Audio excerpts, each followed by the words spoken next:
हाय दोस्तों, आज की इस वीडियो में एवीएम के इम्पोर्टेंट मेमोरी बेस्ड न्यूमेरिकल्स हम लोग डिस्कस करने वाले हैं। ये सारे बहुत ज़्यादा इम्पोर्टेंट है, तो वीडियो को आपको लास्ट तक यहाँ पे ज़रूर देखना है। वीडियो शुरू करने से पहले एक छोटी सी इन्फॉर्मेशन दोस्तों, टू हैंड्स की ऐप में आपको सीआईबी का पूरा सिलेबस मिल जाता है। आपके जो पांचों सब्जेक्ट्स हैं, पूरी की पूरी मैकमिलन बुक यहाँ पे कवर की गई है। और उसके साथ आपका जो इलेक्टिव, अगर हम बात करें तो इलेक्टिव में आपको एचआरएम की पूरी बुक की सारी वीडियोस टू हैंड्स ऐप में मिल जाती है। इसके साथ अगर आप लोगों को चैप्टर वाइज एमसीक्यू प्रैक्टिस के लिए चाहिए तो पांचों सब्जेक्ट के चैप्टर वाइज एमसीक्यू भी आपको टू हैंड्स के ऐप में मिल जाएंगे। चलिए दोस्तों, पहला न्यूमेरिकल देखेंगे। In a factory of 200 workers 60 are left handed. तो एक फैक्ट्री में 200 वर्कर्स काम करते हैं, जिसमें से 60 वर्कर्स लेफ्ट हैंडेड है।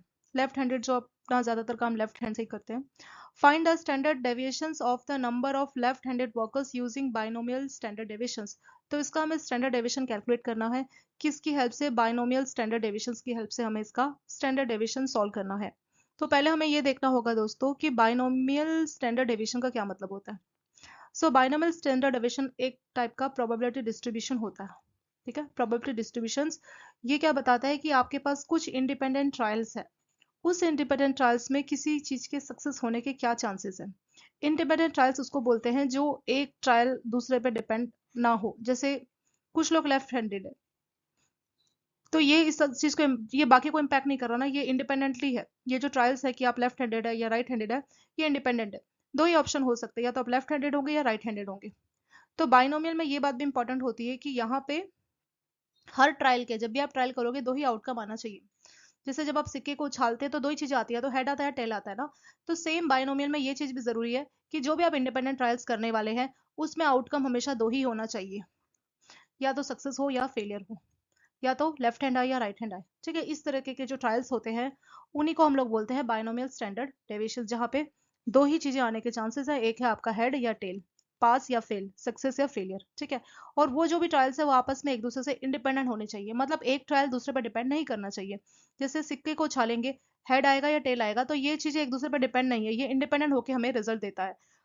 तो जब भी इंडिपेंडेंट ट्रायल्स आए और जब भी आप एक ट्रायल करें उसमें दो ही ऑप्शंस आए, तो वहां पे जो प्रोबेबिलिटी डिस्ट्रीब्यूशन होता है, उसी को हम लोग बोलते हैं बाइनोमियल स्टैंडर्ड डेविएशन। सो इसमें जो है एक फॉर्मूला है, उस फॉर्मूले से आप स्टैंडर्ड डेविएशन को सॉल्व कर सकते हैं। तो स्टैंडर्ड डेविएशन को आप इस तरह से मेंशन कर सकते हैं, सिग्मा। सो फॉर्मूला है दोस्तों N P one minus P. ये इसको ऐसे भी लिख सकते हैं एन पी क्यू। और P प्लस क्यू का वैल्यू हमेशा वन होता है दोस्तों, मतलब पास और फेल का टोटल चांस वन आता है। तो यहाँ पे अगर आपको Q चाहिए तो Q हो जाएगा वन माइनस पी। तो वही चीज मैंने यहाँ पे लिखी है, Q के बदले मैंने यहाँ पे लिखा है वन माइनस पी पी। ठीक है, N मतलब कितने आप ट्रायल्स कर रहे हो, कितने लोग हैं आपके। तो यहाँ पे 200 वर्कर्स है, तो N का वैल्यू हो जाएगा दोस्तों 200। P होता है पास या सक्सेस का चांस, Q होता है फेलियर का चांस। ठीक है, तो P है यहाँ पे पास या सक्सेस का क्या चांस है, Q आपके फेलियर का क्या चांस है। तो यहाँ पे P की वैल्यू कितनी हो जाएगी, तो 60 आर लेफ्ट हैंडेड, तो 60 हमारे P का वैल्यू आ जाएगा। सो 60 कितने में से, 200 में से 60, तो 60 बाय 200 हमारे पास का ट्रायल का चांस आ जाएगा। तो 60 को अगर आप 200 से डिवाइड करेंगे तो ये आ जाएगा अप्रोक्सीमेटली 0.3। ठीक है, तो P की वैल्यू कितनी आ गई दोस्तों, ये आ गई 0.3। N कितना था, N था आपका 200, P का वैल्यू आ गया आपका 0.3। और 1 माइनस पी या क्यू का वैल्यू कितना हो जाएगा, 1 माइनस 0.3। तो 1 में से 0.3 माइनस करेंगे, ये आ जाएगा 0.7। अब इसको कुछ नहीं करना, कैलकुलेटर में सॉल्व करना है और ये आंसर आ जाएगा। तो ये अप्रोक्सीमेटली 42 आ जाएगा। तो 6.4 के आसपास आपका सिग्मा यानी स्टैंडर्ड डेविएशन का आंसर आ जाएगा। तो इस क्वेश्चन का आंसर कितना है, 6.4। सो इसके साथ ये क्वेश्चन हो गया आपका कंप्लीट। ये भी आपका जून 2025 में पूछा गया हुआ न्यूमेरिकल है। ठीक है, तो यहाँ पे क्या है, 200 वर्कर्स काम करते हैं, उसमें से 60 लेफ्ट हैंडेड है, बाकी के राइट हैंडेड होंगे। ठीक है, तो इसका हमें स्टैंडर्ड डेविएशन कैलकुलेट करना है। तो स्टैंडर्ड डेविएशन में यहाँ पे हमें बाइनोमियल डिस्ट्रीब्यूशन लगाना है। मान लीजिए एग्जाम में नहीं लिखा होता बाइनोमियल, फिर भी हमें पता लग जाता कैसे, लेफ्ट हैंडेड है, दूसरा ऑप्शन क्या हो सकता है, राइट हैंड। तो यहाँ पे दो ही ऑप्शंस बनते हैं, या तो पास या फेल, लेफ्ट हैंड या राइट हैंड। तो जहाँ पे डबल सिर्फ दो ही पॉसिबिलिटीज आती है, वहां पे हम लोग बाइनोमियल डिस्ट्रीब्यूशन को यूज कर सकते हैं स्टैंडर्ड डेविएशन सॉल्व करने के लिए। सो फॉर्मूला क्या होता है, फॉर्मूला होता है दोस्तों square root of N P Q. N मतलब कितने लोग हैं, कितने वर्कर्स हैं जिन पे आप ट्रायल कर रहे हैं। पी मतलब पास का चांस, क्यू मतलब फेल का चांस, ठीक है, success of pass, success of fail. तो लेफ्ट हैंड आने के कितने चांस है, तो 60 डिवाइडेड बाय 200, ये है 0.3, ठीक है। तो पी की वैल्यू हो जाएगी 0.3। एन कितने वर्कर्स है टोटल, तो टोटल 200 है, एन के बदले 200 रखती है, into Q. P plus Q का वैल्यू हमेशा 1 होता है दोस्तों, मतलब टोटल प्रोबेबिलिटी पास और फेल की जो टोटल प्रोबेबिलिटी है वो हमेशा 1 आती है। तो लेफ्ट हैंड की प्रोबेबिलिटी पी है, राइट हैंड की क्यू है, तो 1 माइनस पी आप कर देंगे, वो आपका क्यू का आंसर आ जाएगा। तो क्यू के बदले हम क्या पुट कर देंगे, यहाँ पे पुट कर देंगे हम लोग 1 माइनस पी, यानी फेल का चांस है 1 माइनस पास, या राइट हैंड का चांस है 1 माइनस लेफ्ट हैंड, ठीक है। तो 1 माइनस लेफ्ट हैंड का प्रोबेबिलिटी आपने निकाला था 0.3, तो पी के बदले यहाँ पुट कर देंगे 0.3। 1 में से 0.3 को माइनस करेंगे, ये आ जाएगा 0.7।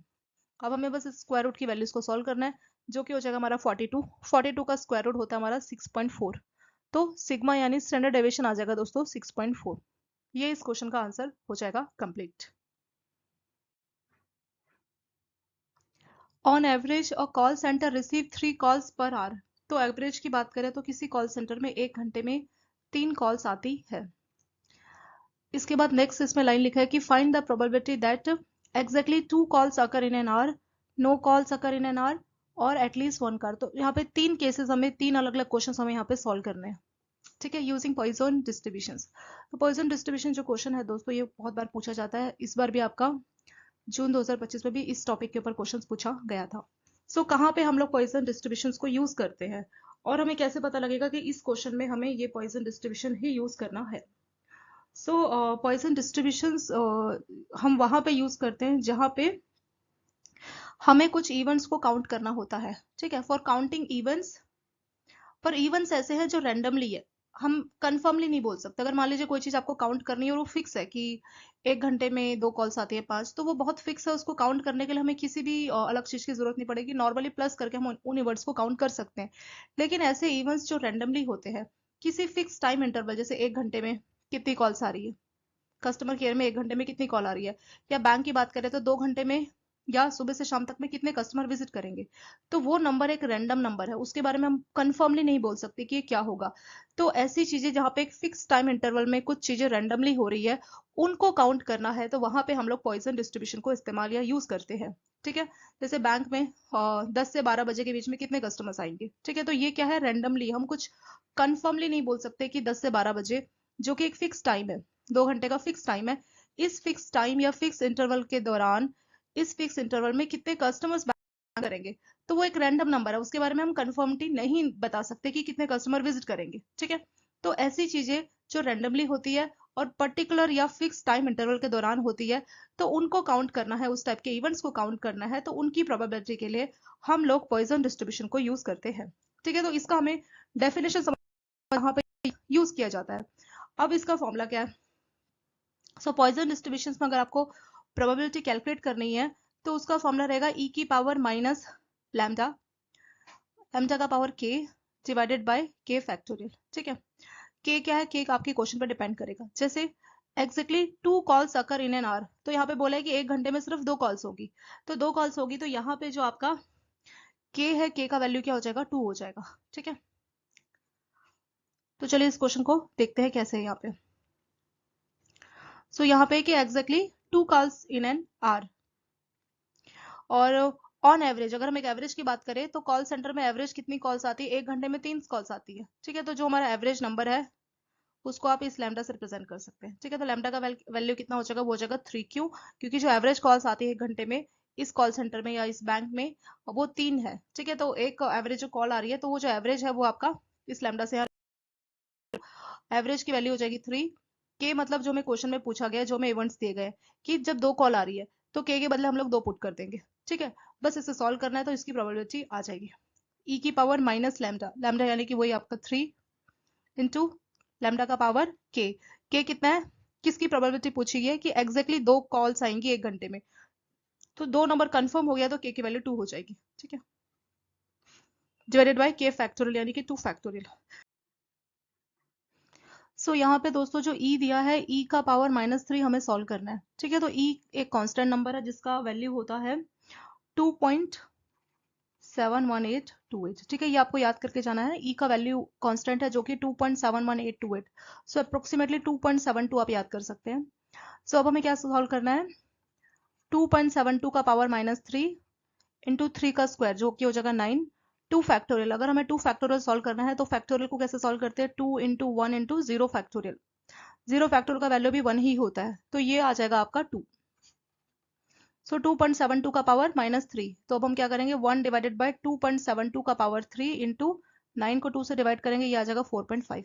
तो 4.5 को अगर आप 2.72 का पावर 3 से इसको डिवाइड करेंगे दोस्तों, सो फाइनल हमारा आंसर आ जाएगा 4.5 डिवाइडेड बाय 2.72 का पावर 3 जो है इसका वैल्यू होता है अप्रोक्सीमेटली 0.0497। इसको इससे डिवाइड करेंगे और आपका फाइनल आंसर इसमें आ जाएगा जो कि होगा 1 मिनट दोस्तों, 1 को 2.72 का पावर 3 से अगर हम डिवाइड करेंगे तो ये वैल्यू यहाँ पे आएगी 0.0497, ये मल्टीपल में आएगा यहाँ पे, ठीक है। तो 0.0497 को 4.5 से अगर हम मल्टीप्लाई करेंगे तो फाइनल आंसर आ जाएगा 0.224, ठीक है। तो पहले क्वेश्चन की प्रोबेबिलिटी कितनी आ गई, 0.224। सो इस तरीके से पॉइसन डिस्ट्रीब्यूशन के न्यूमेरिकल्स को सॉल्व किया जाता है, ठीक है। बाकी कैलकुलेशन तो इजी है, बस आपको एक फॉर्मूला याद करना पड़ेगा, e की पावर माइनस लैम्डा, लैम्डा का power k divided by k factorial. k मतलब क्वेश्चन में जो प्रोबेबिलिटी पूछी जा रही है, जैसे 1 घंटे में 2 कॉल्स आएंगी तो k का वैल्यू 2 हो जाएगा, ठीक है। तो यहाँ पे और यहाँ पे हम लोग 2 पुट कर देंगे। सेम e का पावर लैम्डा, लैम्डा बताता है कि कितना एवरेज कॉल्स आ रहा है, तो 1 घंटे में एवरेज कितनी कॉल्स आती है, वैसे 3 कॉल्स आती है, तो लैम्डा के बदले हम लोग 3 पुट कर देंगे यहाँ पे और यहाँ पे, ठीक है। फिर e का पावर -3, जो e है, e एक कांस्टेंट नंबर होता है। e का वैल्यू आप लोग मेमोराइज करके जाना दोस्तों, क्योंकि अगर इस टाइप का पॉइजन डिस्ट्रीब्यूशन आएगा तो आपको वैल्यूज नहीं दी होगी, ठीक है। बहुत रेयर है कि वैल्यूज मिल जाए, पर जनरली वैल्यूज नहीं मिलेंगी। सो e का वैल्यू होता है 2.7128।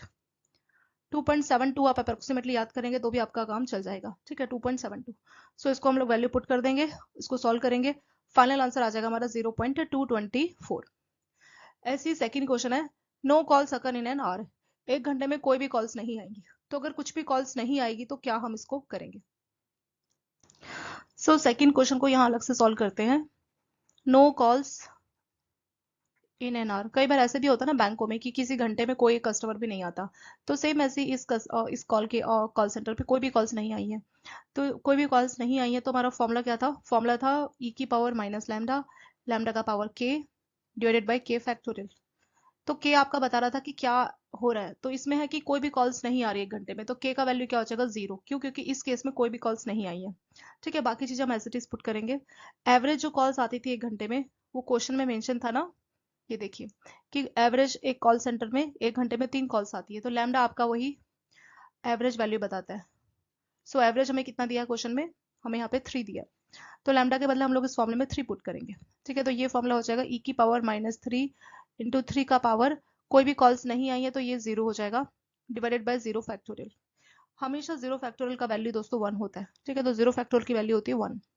सो e की पावर -3 इंटू 3 का पावर 0, किसी का पावर 0 वो भी 1 हो जाता है, ये भी 1।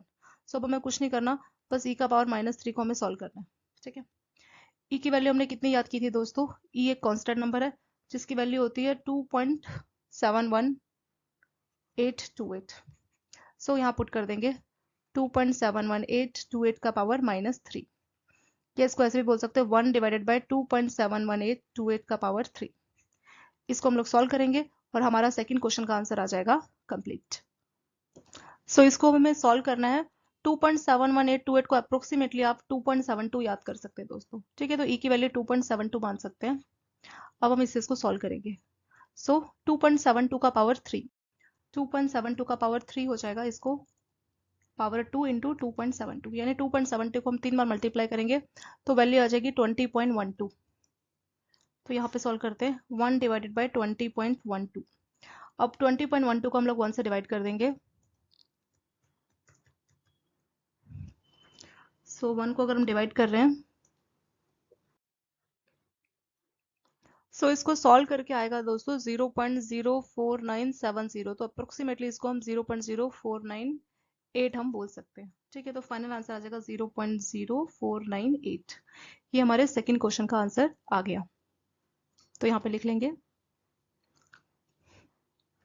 0.0498, ठीक है। 2 क्वेश्चन हो गए, तीसरा देखेंगे।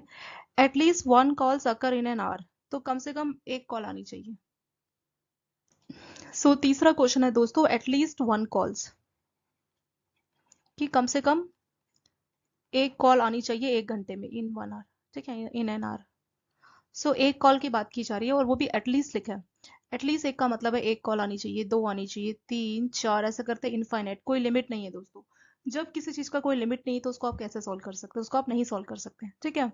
तो जब भी किसी चीज की प्रोबेबिलिटी की अगर हम बात करें तो टोटल प्रोबेबिलिटी किसी भी चीज की हमेशा होती है 1, ठीक है। कभी भी दोस्तों टोटल प्रोबेबिलिटी आती है किसी भी चीज की 1। आप लोगों ने प्रोबेबिलिटी के पहले भी क्वेश्चंस कभी किए होंगे, तो हमेशा से हमें मालूम है किसी भी चीज की टोटल प्रोबेबिलिटी होती है 1, ठीक है। टोटल किसी चीज का 1 का मतलब है किसी चीज के होने का 100% चांस है, तो टोटल प्रोबेबिलिटी होती है 1। यानी कि at least 1 calls in an our का मतलब हो गया 0 कॉल्स, 1 कॉल्स, 2 कॉल्स, 3 कॉल्स, ऐसे करते करते इनफाइनाइट कॉल्स। 0 कॉल्स का मतलब ये भी तो हो सकता है ना कोई कॉल्स ना आए, ठीक है। तो टोटल प्रोबेबिलिटी में नो कॉल से लेके 1 2 3 4 से लेके इनफाइनाइट है, ठीक है। इसको इन सब की टोटल प्रोबेबिलिटी कितनी है, 1 है। अब हम लोग 1 2 3 4 इतनी सारी वैल्यूज को इनफाइनाइट तक पुट करके तो हम सॉल्व नहीं कर सकते। तो क्या तरीका है कि हम लोग क्या करेंगे, नो कॉल्स या 0 कॉल्स आप बोल सकते हैं कि 0 कॉल के आने की प्रोबेबिलिटी को 1 में से माइनस कर देंगे।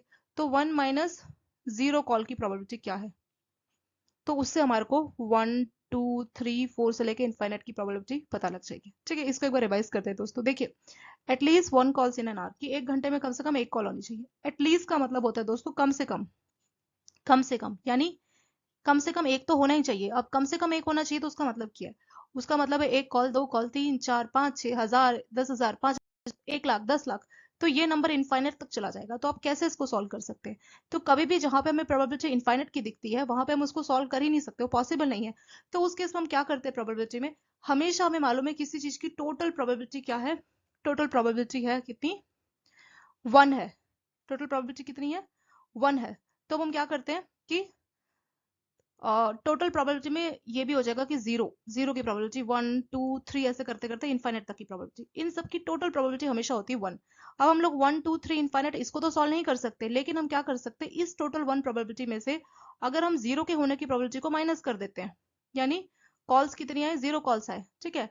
अगर हम टोटल 1 प्रोबेबिलिटी में से जीरो के आने की प्रोबेबिलिटी को माइनस करते तो उससे हमें 1 2 3 से लेके इनफाइनाइट तक की प्रोबेबिलिटी पता लग जाएगी। तो इस तीसरे क्वेश्चन को सॉल्व करना बहुत ईजी है। 1 2 3 इनफाइनाइट की प्रोबेबिलिटी का सिंपल सा सॉल्यूशन हो जाएगा 1 माइनस 0 के होने की प्रोबेबिलिटी, और 0 कॉल्स आए तो उसकी प्रोबेबिलिटी हमने क्वेश्चन नंबर 2 में सॉल्व की है। क्वेश्चन नंबर 2 क्या था, नो कॉल से आप 0 कॉल्स बोल सकते हैं, 0 कॉल से no calls in an hour, ठीक है। कोई भी कॉल ना आए तो उसकी प्रोबेबिलिटी हमने कितनी सॉल्व की थी, 0.0498। अब हमें कुछ नहीं करना, जीरो की प्रोबेबिलिटी हम लोग ऑलरेडी सॉल्व कर चुके हैं, जो कि आया था 0.0498। तो 1 में से इसको हम माइनस कर देंगे और हमारी 1 2 3 से लेके इनफाइनाइट की प्रोबेबिलिटी का आंसर आ जाएगा कंप्लीट, ठीक है। तो 1 में से इसको माइनस करेंगे, सो क्या करते हैं दोस्तों, 1 माइनस 0.0498 को माइनस कर देंगे, ये आ जाएगा,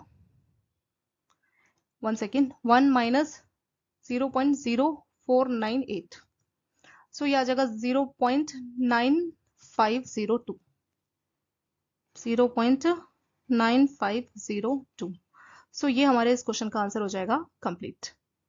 सो तीसरे क्वेश्चन का आंसर आ जाएगा दोस्तों 0.9502, इसको यहाँ लिख लेंगे 0.9502। तो इसके साथ हमने पॉइसन डिस्ट्रीब्यूशंस के 3 न्यूमेरिकल्स को एक साथ सॉल्व किया, ठीक है। तो यहाँ पे क्या था कि किसी भी कॉल सेंटर में जो एवरेज कॉल्स आती है वो 3 कॉल्स आती है, यानी लैम्डा का वैल्यू कितना दिया गया, 3 दिया। सो इसके आधार पे हमें 3 प्रोबेबिलिटी को सॉल्व करना है। पहला था एक्जैक्टली 2 कॉल्स आए, दूसरा था कि कोई भी कॉल्स ना आए, तीसरा था कि एटलीस्ट 1 कॉल आए, कम से कम एक कॉल तो आ जाए, ठीक है। तो कम से कम एक का मतलब है 1 2 3 ऐसे करके इनफाइनाइट तक हो जाएगा। तो इन सबको हमें सॉल्व करना है पॉइसन डिस्ट्रीब्यूशन। तो पॉइसन डिस्ट्रीब्यूशन हम कहाँ पे इस्तेमाल करते हैं दोस्तों, पॉइसन डिस्ट्रीब्यूशन हम वहां पे इस्तेमाल करते हैं जहां पे हमें काउंट करना हो, किसी इवेंट को काउंट करना है कि ये कितने बार होगा, पर वो इवेंट रैंडमली होना चाहिए। जैसे बैंक की बात करें, किसी पर्टिकुलर डे पे, जैसे हमने कोई डेट बोल दी रैंडमली की 25 तारीख को, बताइए 25/11/2025 में बैंक में कितने एम्प्लॉयज, मतलब किसी बैंक की किसी ब्रांच में सुबह से शाम तक में कितने कस्टमर विजिट करेंगे। अब हमें क्या पता किस ब्रांच पे कितने कस्टमर्स विजिट करेंगे, तो ये एक रैंडम नंबर है, पर टाइम जो इंटरवल है वो फिक्स है। जैसे बैंक का टाइम है 10 से 4, तो 25 तारीख को 10 से 4 बजे के बीच में इस बैंक की इस ब्रांच में कितने कस्टमर विजिट करेंगे, ये नंबर रैंडम है, पर जो इंटरवल है, टाइम इंटरवल, वो फिक्स है। 10 से 4 बजे के बीच में इस ब्रांच में इस स्टेट में कितने कस्टमर विजिट करेंगे। अगर हमें किसी भी फिक्स टाइम इंटरवल के बीच का रैंडम नंबर को काउंट करना है, तो उस चीज के लिए हम लोग पॉइजन डिस्ट्रीब्यूशन को इस्तेमाल करते हैं। ठीक है, तो जो हम काउंटिंग कर रहे हैं वो रैंडम है, हमें नहीं मालूम किसी ब्रांच में कभी ज्यादा भीड़ है कभी कम भीड़ है, तो ये चीज कोई नहीं बता सकता कि उस दिन कितने कस्टमर आएंगे जब तक कि वो दिन निकल ना जाए, यानी जब तक कि पास्ट टेंस वो ना बन जाए तब तक हम नहीं बोल सकते इस दिन में कितने कस्टमर्स आएंगे। पर अगर हमें एडवांस में बताना हो तो उस चीज के लिए हम लोग पॉइजन डिस्ट्रीब्यूशन को यूज करते हैं। फॉर्मूला होता है दोस्तों ई का पावर माइनस लैम्डा, लैम्डा का पावर के डिवाइडेड बाई के फैक्टोरियल। के होता है कि एवरेज कितने कस्टमर्स आते हैं, ठीक है, किसी घंटे में किसी दिन में कितने कस्टमर्स आते हैं। तो यहाँ पे हमें एवरेज जो के का वैल्यू है, सॉरी लैम्डा होता है आपका एवरेज, ठीक है, तो यहाँ पे लैम्डा का वैल्यू एवरेज का वैल्यू दिया है 3, तो लैम्डा के वैल्यू 3 पुट करेंगे। पहला क्वेश्चन है exactly 2 calls in an our, कि इस कॉल सेंटर की बात हो रही है कि एक घंटे में 2 ही कॉल्स आ रही है, तो के का वैल्यू हो जाएगा 2, के बदले 2 पुट करेंगे और 2 फैक्टोरियल। यहाँ पे जो ई है दोस्तों, ई का वैल्यू होता है 2.72, ये एक कांस्टेंट नंबर है, इसका वैल्यू होता है 2.72, ये आप याद करके जाएंगे, ठीक है, ये आपको मेमोराइज करना है, ये आपको क्वेश्चन में नहीं दिया रहेगा। सो ई का पावर होता है, ई का वैल्यू एक कांस्टेंट नंबर है, इसका वैल्यू होता है 2.72, तो ई के बदले 2.72 पुट कर देंगे, पूरे को सॉल्व करेंगे। सो पहले क्वेश्चन का आंसर आ जाएगा आपका 0.022, 0.22।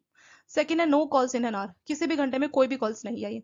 ऐसे भी होता है ना किसी बैंक की किसी ब्रांच के किसी घंटे में कोई भी कस्टमर ना आए, तो सेम ऐसे ही कॉल सेंटर में भी हो सकता है कि एवरेज एक घंटे में 3 कॉल्स आती है, पर किसी घंटे ऐसा भी हो सकता है कि कोई भी कॉल्स ना आए, तो यहाँ पे के का वैल्यू हो जाएगा 0। सो सेकेंड क्वेश्चन में हमने क्या किया, के का वैल्यू पुट कर दिया 0।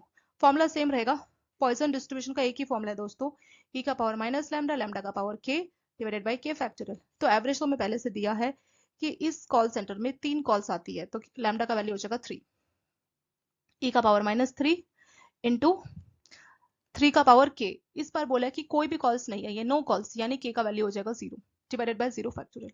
इसको सॉल्व करेंगे, आ जाएगा 0.498। ऐसे एक तीसरा क्वेश्चन है at least 1 calls in an our, एक घंटे में कम से कम एक कॉल आए। एक कॉल का मतलब है एटलीस्ट 1 का मतलब है 1 2 3 4 5 6 करते करते इनफाइनेट, तो इतने सारे नंबर को आप कैसे सॉल्व करेंगे, ठीक है। तो सिंपल सा तरीका है, किसी भी चीज के होने की टोटल प्रोबेबिलिटी हमेशा होती है दोस्तों 1, या आप हमेशा याद रखना किसी भी चीज के होने का टोटल चांस होता है हमेशा 1, या आप उसको 100% बोल सकते हैं 1 होता है। तो 0 कॉल्स आए, 1 आए, 2 आए, 3 आए, 4 आए, ऐसे करते करते इनफाइनाइट आए, इन सब की टोटल प्रोबेबिलिटी होगी 1। हमें क्या चाहिए, हमें चाहिए 1 2 1 2 3 4 ऐसे करते करते इनफाइनाइट की। तो हम क्या करेंगे, 0 + 1 2 3 4 इनफाइनाइट, ये हमें चाहिए ना, तो 1 में से इस 0 के होने की प्रोबेबिलिटी को माइनस करेंगे। सो 1 माइनस 0 के होने की प्रोबेबिलिटी, 0 के होने की प्रोबेबिलिटी हमने यहाँ सॉल्व की थी क्वेश्चन नंबर 2, कि जब कोई भी कॉल्स या 0 कॉल्स आती है, तो हमने के बदले 0 पुट किया था और वैल्यू आया था 0.498, उसको हम लोग यहाँ पुट कर देंगे, ठीक है, यहाँ पे आ जाएगा 0.0498। तो 1 में से इसको अगर हम माइनस करेंगे तो ये हमारा फाइनल आंसर आ जाएगा, ठीक है। तो ये है at least 1 calls in an our, कि एक घंटे में एक कॉल आती है, तो उसके होने का प्रोबेबिलिटी है दोस्तों 0.9502। आई होप रिवीजन के साथ आपको पॉइजन डिस्ट्रीब्यूशन का क्वेश्चन समझ में आया होगा, कि काफी इंपॉर्टेंट है दोस्तों, बहुत बार ये पूछा जाता है। सो नेक्स्ट न्यूमेरिकल डिस्कस करेंगे, a random sample of 25 employees taken, किसी भी कंपनी के 25 एम्प्लॉइज का रैंडम डेटा लिया गया। देयर मंथली टास्क कंप्लीशन या number of task is recorded, तो मंथली वो कितना टास्क कंप्लीट करते हैं, उनके जो नंबर ऑफ टास्क है उसको रिकॉर्ड किया गया। तो उसका जो मीन है, सैंपल मीन जो आया है, यानी 25 लोगों का जो टास्क है, 52 टास्क ये लोग एवरेज कंप्लीट करते हैं 25 एम्प्लॉइज। और सैंपल का अगर हम स्टैंडर्ड डेविएशन बोले वो 8 टास्क का है। अगर सैंपल साइज की अगर हम बात करें, वो हमने 25 एम्प्लॉइज को लिया है, तो सैंपल साइज हो जाएगा 25। सो calculate standard error using 95% confidence interval, ठीक है। तो कॉन्फिडेंस इंटरवल क्या बताता है, कॉन्फिडेंस इंटरवल हमें 95% इस बात का आंसर देता है कि जो भी हम वैल्यू बताएंगे उसके 95% सही होने के कितने चांसेस है, यानी हमें एक रेंज बतानी होगी, ठीक है, एक रेंज हमें कैलकुलेट करनी होगी स्टैंडर्ड एरर को लेके। सो अब हम कैसे कॉन्फिडेंस इंटरवल को कैलकुलेट करेंगे। सो इसका सिंपल सा फॉर्मूला है mean plus minus Z score, कितने पे, 95% कॉन्फिडेंस पे, इंटू स्टैंडर्ड एरर। यहाँ पे जो हमारा स्टैंडर्ड एरर है दोस्तों, स्टैंडर्ड एरर का भी हमें फॉर्मूला याद करना होगा। स्टैंडर्ड एरर का फॉर्मूला रहता है हमारा स्टैंडर्ड डेविएशंस, यहाँ पे लिख लेते हैं इसका फॉर्मूला, एस ई है आपका स्टैंडर्ड एरर, इसका मतलब है standard deviations divided by square root of N, ठीक है।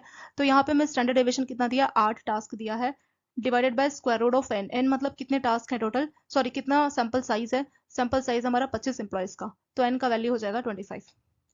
सो 25 का स्क्वायर रूट आ जाएगा दोस्तों 5, अगर हम लोग 8 को 5 से डिवाइड करेंगे तो ये आ जाएगा 1.6, ठीक है, ये वैल्यू आ जाएगी 1.6। तो यहाँ पे स्टैंडर्ड एरर की वैल्यू आ गई कितनी 1.6 plus minus Z. Z 95% confidence level पे जेड का वैल्यू कितना होता है दोस्तों? जेड स्कोर का या तो आपको टेबल दिया रहेगा, वैल्यूज आपको मिली एग्जाम में दी होगी, अगर नहीं दी तो 95 95 99 दो तीन इंटरवल्स आप लोग मेमोराइज करके जा सकते हैं। ठीक है, तो जो जेड टेबल है आपका 95% पे ये वैल्यू आती है जेड की कितनी 1.96। ऐसे अगर हम 90% की बात करें तो 90% पे ये होता है 1.645।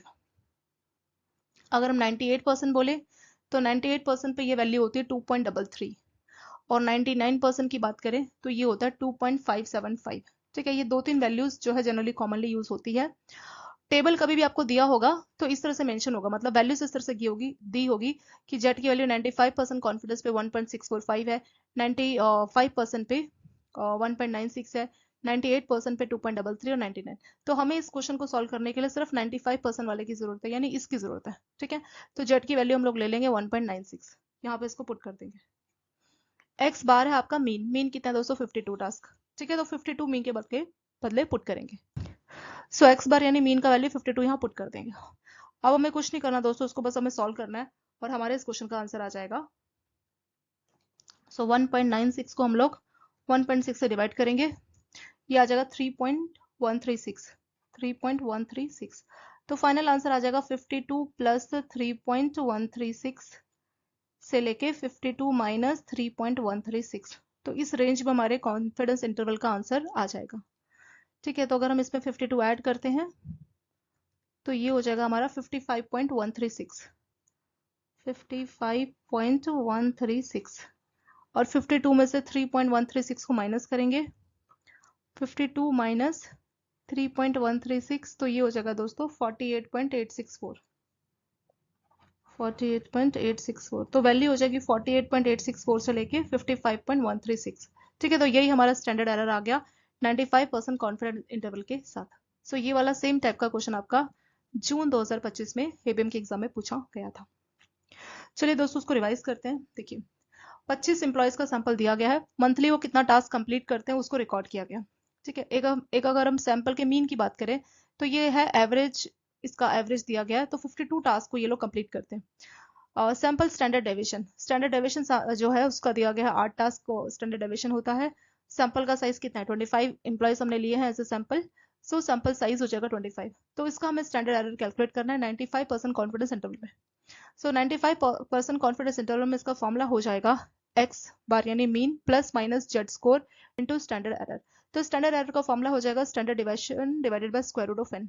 स्टैंडर्ड डेविएशन कितना दोस्तों 8 है, 8 divided by square root of N, N हमारा सैंपल साइज है तो 25। तो 8 को 25 का स्क्वायर रूट यानी 5 से इसको डिवाइड करेंगे, ये आ जाएगा 1.6। ठीक है, तो स्टैंडर्ड एरर की वैल्यू हो जाएगी 1.6। जेड की वैल्यू 95% कॉन्फिडेंस पे कितना आएगा? ठीक है, तो जेड का वैल्यू 95% कॉन्फिडेंस पे आएगा 1.96, तो इसको यहाँ पुट कर देंगे प्लस माइनस एक्स बार यानी मीन, मीन हमारे पास कितना है दोस्तों 52 टास्क है। अब हमें कुछ नहीं करना, बस इसे सॉल्व करना है, एक बार प्लस लेंगे एक बार माइनस लेंगे और हमारे को दो वैल्यूज मिलेगी 48.864 से लेके 55.136। तो ये हो गया हमारा standard error using 95% confidence interval. ठीक है, तो 95% कॉन्फिडेंस इंटरवल ये बता रहा है कि जो ये मंथली जो टास्क करेंगे, ठीक है, इनका जो मंथली टास्क होगा वो 48.864 से लेके 55.136 के बीच में होगा और ये बात 95% सही है। ठीक है, तो ये होता हमारा स्टैंडर्ड एरर यूजिंग 95%। सो मतलब 95% चांस है कि जो भी इंप्लॉयज है, जैसे हमने यहाँ पे 25 लोगों का डेटा लिया, मान लीजिए इस कंपनी में 10,000 इंप्लॉयज है, तो हम सभी को तो नहीं मेजर कर सकते ना, तो हमने सभी 10,000 को ना लेके सिर्फ 25 लोगों का सैंपल लिया और उसके आधार पे ये आपका कॉन्फिडेंस इंटरवल ये बताता है कि कितना ये जो 10,000 लोग है कितना चांस, मतलब 95% कॉन्फिडेंस के साथ ये बता रहा है कि ये अपना टास्क कंप्लीट करेंगे। तो बाकी के जो 10,000 इंप्लॉयज हैं वो 48 से लेके 55 टास्क कंप्लीट कर लेते हैं मंथली। ठीक है, तो ये इनका एक तरह से वैल्यू को ये हमें बताता है। अगर हम एवरेज ले तो एवरेज 52 टास्क है, पर हम सभी की बात कर रहे हैं, सभी मतलब सभी 10,000 इंप्लॉयज का पूछ रहे हैं, या इस कंपनी में 1 लाख इंप्लॉयज है, तो सभी को तो हम एक एक करके टास्क को नहीं मेजर कर सकते, पर हम लोग कुछ लोगों का सैंपल लेके उसके आधार पे स्टैंडर्ड एरर कैलकुलेट कर सकते हैं कॉन्फिडेंस इंटरवल के हिसाब से। तो 95% कॉन्फिडेंस इंटरवल ये बोलता है कि पूरी कंपनीज में जो इंप्लॉयज हैं वो अपने मंथली टास्क को कंप्लीट करते हैं 48 से लेके 55 के बीच में, और ये बात 95% सही है, यानी 95% कॉन्फिडेंस है कि इतने इंप्लॉयज मतलब 95% भरोसे के साथ बोला जा रहा है कि 95% एम्प्लॉयज जो है अपने टास्क को कंप्लीट करते हैं 48 से लेकर 55 टास्क इन अ मंथ। ठीक है, इसके साथ ये क्वेश्चन हो चुका है दोस्तों आपका कंप्लीट। टॉपिक है आपका प्रोविजन। बैंकों को प्रोविजन रखना होता है, तो प्रोविजन के ऊपर ये केस स्टडी है आपका। सो केस स्टडी का पहला क्वेश्चन है, ABC bank limited is a mid size commercial bank. ABC एक कमर्शियल बैंक है with A diversified loan portfolio. Diversified का मतलब होता है दोस्तों जो लोन इसने दिया है अलग अलग कैटेगरी में दिया है, जैसे कुछ हो गया रिटेल लोन, ठीक है, कुछ हो गया आपका एमएसएमई लोन, तो अलग अलग कैटेगरी को इस बैंक ने लोन दिया हुआ है। कुछ एमएसएमई है, कुछ कॉर्पोरेट कस्टमर्स है। Rising economics uncertainty and stress in certain industries have started impacted the loan book। तो कुछ एरियाज में स्ट्रेस स्टार्ट हो गया, मतलब कुछ इंडस्ट्रीज जो है अच्छी ग्रो नहीं कर रही, जिसकी वजह से बैंकों का जो लोन है वो भी इम्पैक्ट हो गया है। अगर हम बात करें 25-26 के फाइनेंशियल ईयर की, तो बैंक ऑब्जर्व स्लिपेज इन सम मेजर अकाउंट। तो कुछ बड़े बड़े अकाउंट है वहां पे इस बैंक को स्लिपेज देखने को मिला। स्लिपेज का मतलब होता है कि जो स्टैंडर्ड लोन है उसकी ईएमआई आनी बंद हो गई है। ठीक है, triggering NPA classification and provisioning requirement as per RBI norms.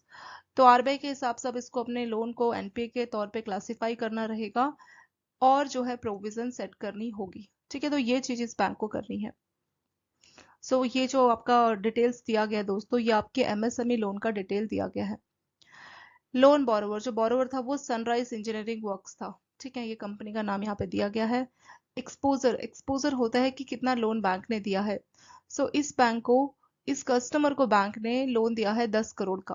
सो 10 करोड़ का एक्सपोजर है, यानी इस बैंक ने 10 करोड़ का एमएसएमई लोन इस कंपनी को दिया है।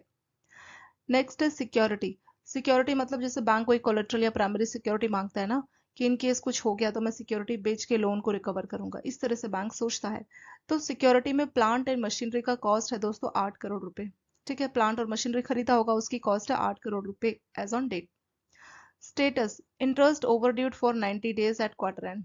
तो 90 डेज क्रॉस हो गया है लेकिन अभी तक कोई भी इंटरेस्ट नहीं आया। ठीक है, तो ये इस बैंक का कंडीशन है। सो न्यूमेरिकल को स्टार्ट करने से पहले, जैसा कि हम लोग हमेशा दोस्तों बेसिक्स पहले समझते हैं फिर हम क्वेश्चन को सॉल्व करते हैं ताकि हमारे कंसेप्ट क्लियर हो। तो पहले इसके बेसिक पे आ जाते हैं कि कब 95 डेज क्रॉस होगा तो वो कौन से लोन की कैटेगरी रहेगी और कितना उस पर प्रोविजन लगेगा। सो देखिए, सबसे पहले जो लोन है, या तो लोन हो सकता है दोस्तों स्टैंडर्ड लोन या हो सकता है आपका एनपीए। एनपीए का फुल फॉर्म हो गया दोस्तों non performing assets. Non performing मतलब कुछ भी उसकी परफॉर्मेंस अच्छी नहीं है, कुछ भी पैसा नहीं मिल रहा।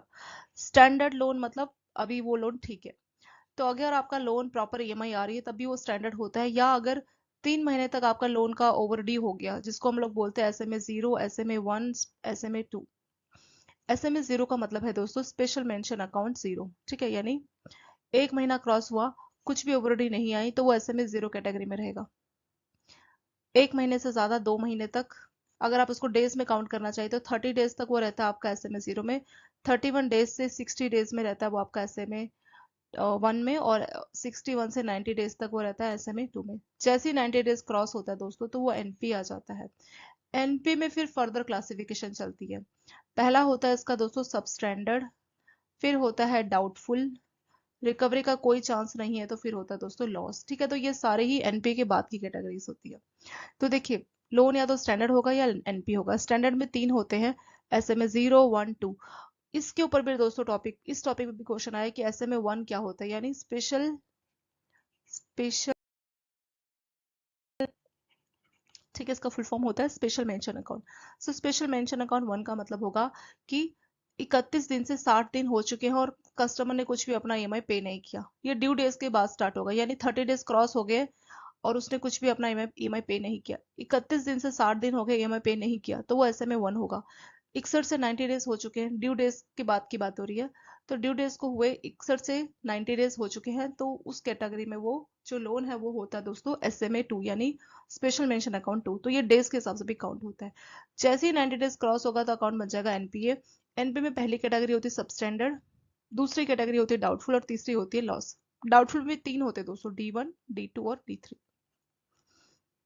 ठीक है, सबस्टैंडर्ड, सबस्टैंडर्ड कितने साल के लिए रहेगा, 1 साल के लिए। एनपीए हो जाने के बाद 90 डेज के बाद 1 साल तक वो सबस्टैंडर्ड कैटेगरी में रहता है। फिर आपका D1 में कितना रहेगा, सबस्टैंडर्ड के बाद आगे के 1 साल में D1 में रहता है। फिर 1 से 3 साल आपका D2 में रहता है और 3 साल से ज्यादा D3 में रहता है। लॉस मतलब जब आपका रिकवरी का कोई चांस नहीं है, जो सिक्योरिटी की वैल्यू है 10% से भी कम रहेगी। लोन अमाउंट है मान लीजिए 1 करोड़ का और सिक्योरिटी की वैल्यू है सिर्फ 4 लाख या 5 लाख, तो 10% से कम है ना लोन के कंपैरिजन में, तो उसको बोलते हैं लॉस। ये आरबीआई के ऑडिटर इंस्पेक्शन करके बताते हैं कि इसका रिकवरी का कोई चांस ही नहीं है, बिल्कुल इसको कोई चांस ही नहीं है, उसको राइट ऑफ करना है, तो वो भी एक लॉस अकाउंट की कैटेगरी में आ जाता है। ठीक है, ये तो बस हमने थोड़ा सा बेसिक देखा है कि क्या होता है। एनपीए में 3 कैटेगरीज है दोस्तों, सब स्टैंडर्ड, डाउटफुल और लॉस। सब स्टैंडर्ड एनपीए हो जाने के बाद, यानी 90 डेज हो जाने के बाद 91 डेज से आगे के 1 साल तक, ठीक है, 91 डेज में आगे के 1 साल तक वो रहेगा किसमें, आपका सब स्टैंडर्ड में। उस 1 साल के बाद से आगे के 1 साल तक, ठीक है, यानी सब स्टैंडर्ड के बाद का जो नेक्स्ट 1 ईयर होगा वो डाउटफुल 1 होगा, फिर उसके बाद का 1 to 3 ईयर होगा डाउटफुल 2, और 3 ईयर से आगे होगा उसका डाउटफुल 3। फिर डाउटफुल के 3 कैटेगरी को क्रॉस करने के बाद जब रिकवरी का कोई चांस नहीं बचता तो वो लॉस की कैटेगरी में आ जाता है, मतलब वैल्यू 10% से कम है ना सिक्योरिटी वैल्यू, तो भी उसको लॉस एसेट बोल दिया जाता है। तो ये मैंने बस थोड़ा सा आपको ब्रीफ बेसिक बताया कि एग्जैक्टली ये किस किस कैटेगरी से गुजरता है। अब यहाँ पे बताइए कितना टाइम क्रॉस हुआ है। यहाँ पे लिखा है कि जो इंटरेस्ट ओवर ड्यू है 90 डेज, 95 डेज, तो 95 डेज क्रॉस हो गया ना, यानी 90 डेज क्रॉस हो चुका है, तो ये एनपीए की कैटेगरी होगा। तो 90 डेज के बाद से 91 डेज से 1 ईयर तक ये सब स्टैंडर्ड रहता है, ये हमने देखा था ना दोस्तों, सब स्टैंडर्ड। तो 95 डेज कहाँ पे आएगा, 95 डेज आपका आएगा 91 डेज से 1 ईयर के बीच में, यानी ये सब स्टैंडर्ड है। तो जब सब स्टैंडर्ड है तो कितना हमें प्रोविजन रखना होता है। दोस्तों प्रोविजन तो आपको ऐसे ही मेमोराइज करना होगा, ठीक है, जैसे आपने याद किया ना 1 साल, या ऐसे ही याद करना पड़ेगा। तो जो सिक्योर्ड पोर्शन है उसका 15%, और जो अनसिक्योर्ड पोर्शन है उसका 25%, 25% प्रोविजन बैंकों को रखना होता है। ठीक है, तो सब स्टैंडर्ड में सिक्योर्ड का 15%, अनसिक्योर्ड का 25%। तो बस अब हमें ये वैल्यू पुट करनी है और हमारा आंसर आ जाएगा। अब सिक्योर्ड और अनसिक्योर्ड में क्या होता है दोस्तों डिफरेंस। सिक्योर्ड मतलब जिसके लिए कस्टमर ने सिक्योरिटी ऑफर की है, ठीक है, कोई कोलेटरल सिक्योरिटी, कोई प्राइमरी सिक्योरिटी, वो होता है सिक्योर्ड। जैसे कोई मान लीजिए कस्टमर ने अपना घर, लोन है मान लीजिए 1 करोड़ का, कस्टमर ने अपना 20 लाख का घर दिया है एज ए सिक्योरिटी, तो 20 लाख का लोन हो गया सिक्योर। 1 करोड़ में से 20 लाख माइनस कीजिए, 80 लाख, तो जो 80 लाख बच गया वो हो जाएगा अनसिक्योर्ड। यानी जिसके लिए कोई भी सिक्योरिटी अवेलेबल नहीं है उस लोन के पोर्शन को बोला जाता है अनसिक्योर्ड पोर्शन, और जिसके लिए हमारे पास कोलेटरल प्राइमरी कोई भी सिक्योरिटी अवेलेबल है उसको बोला जाता है दोस्तों सिक्योर लोन।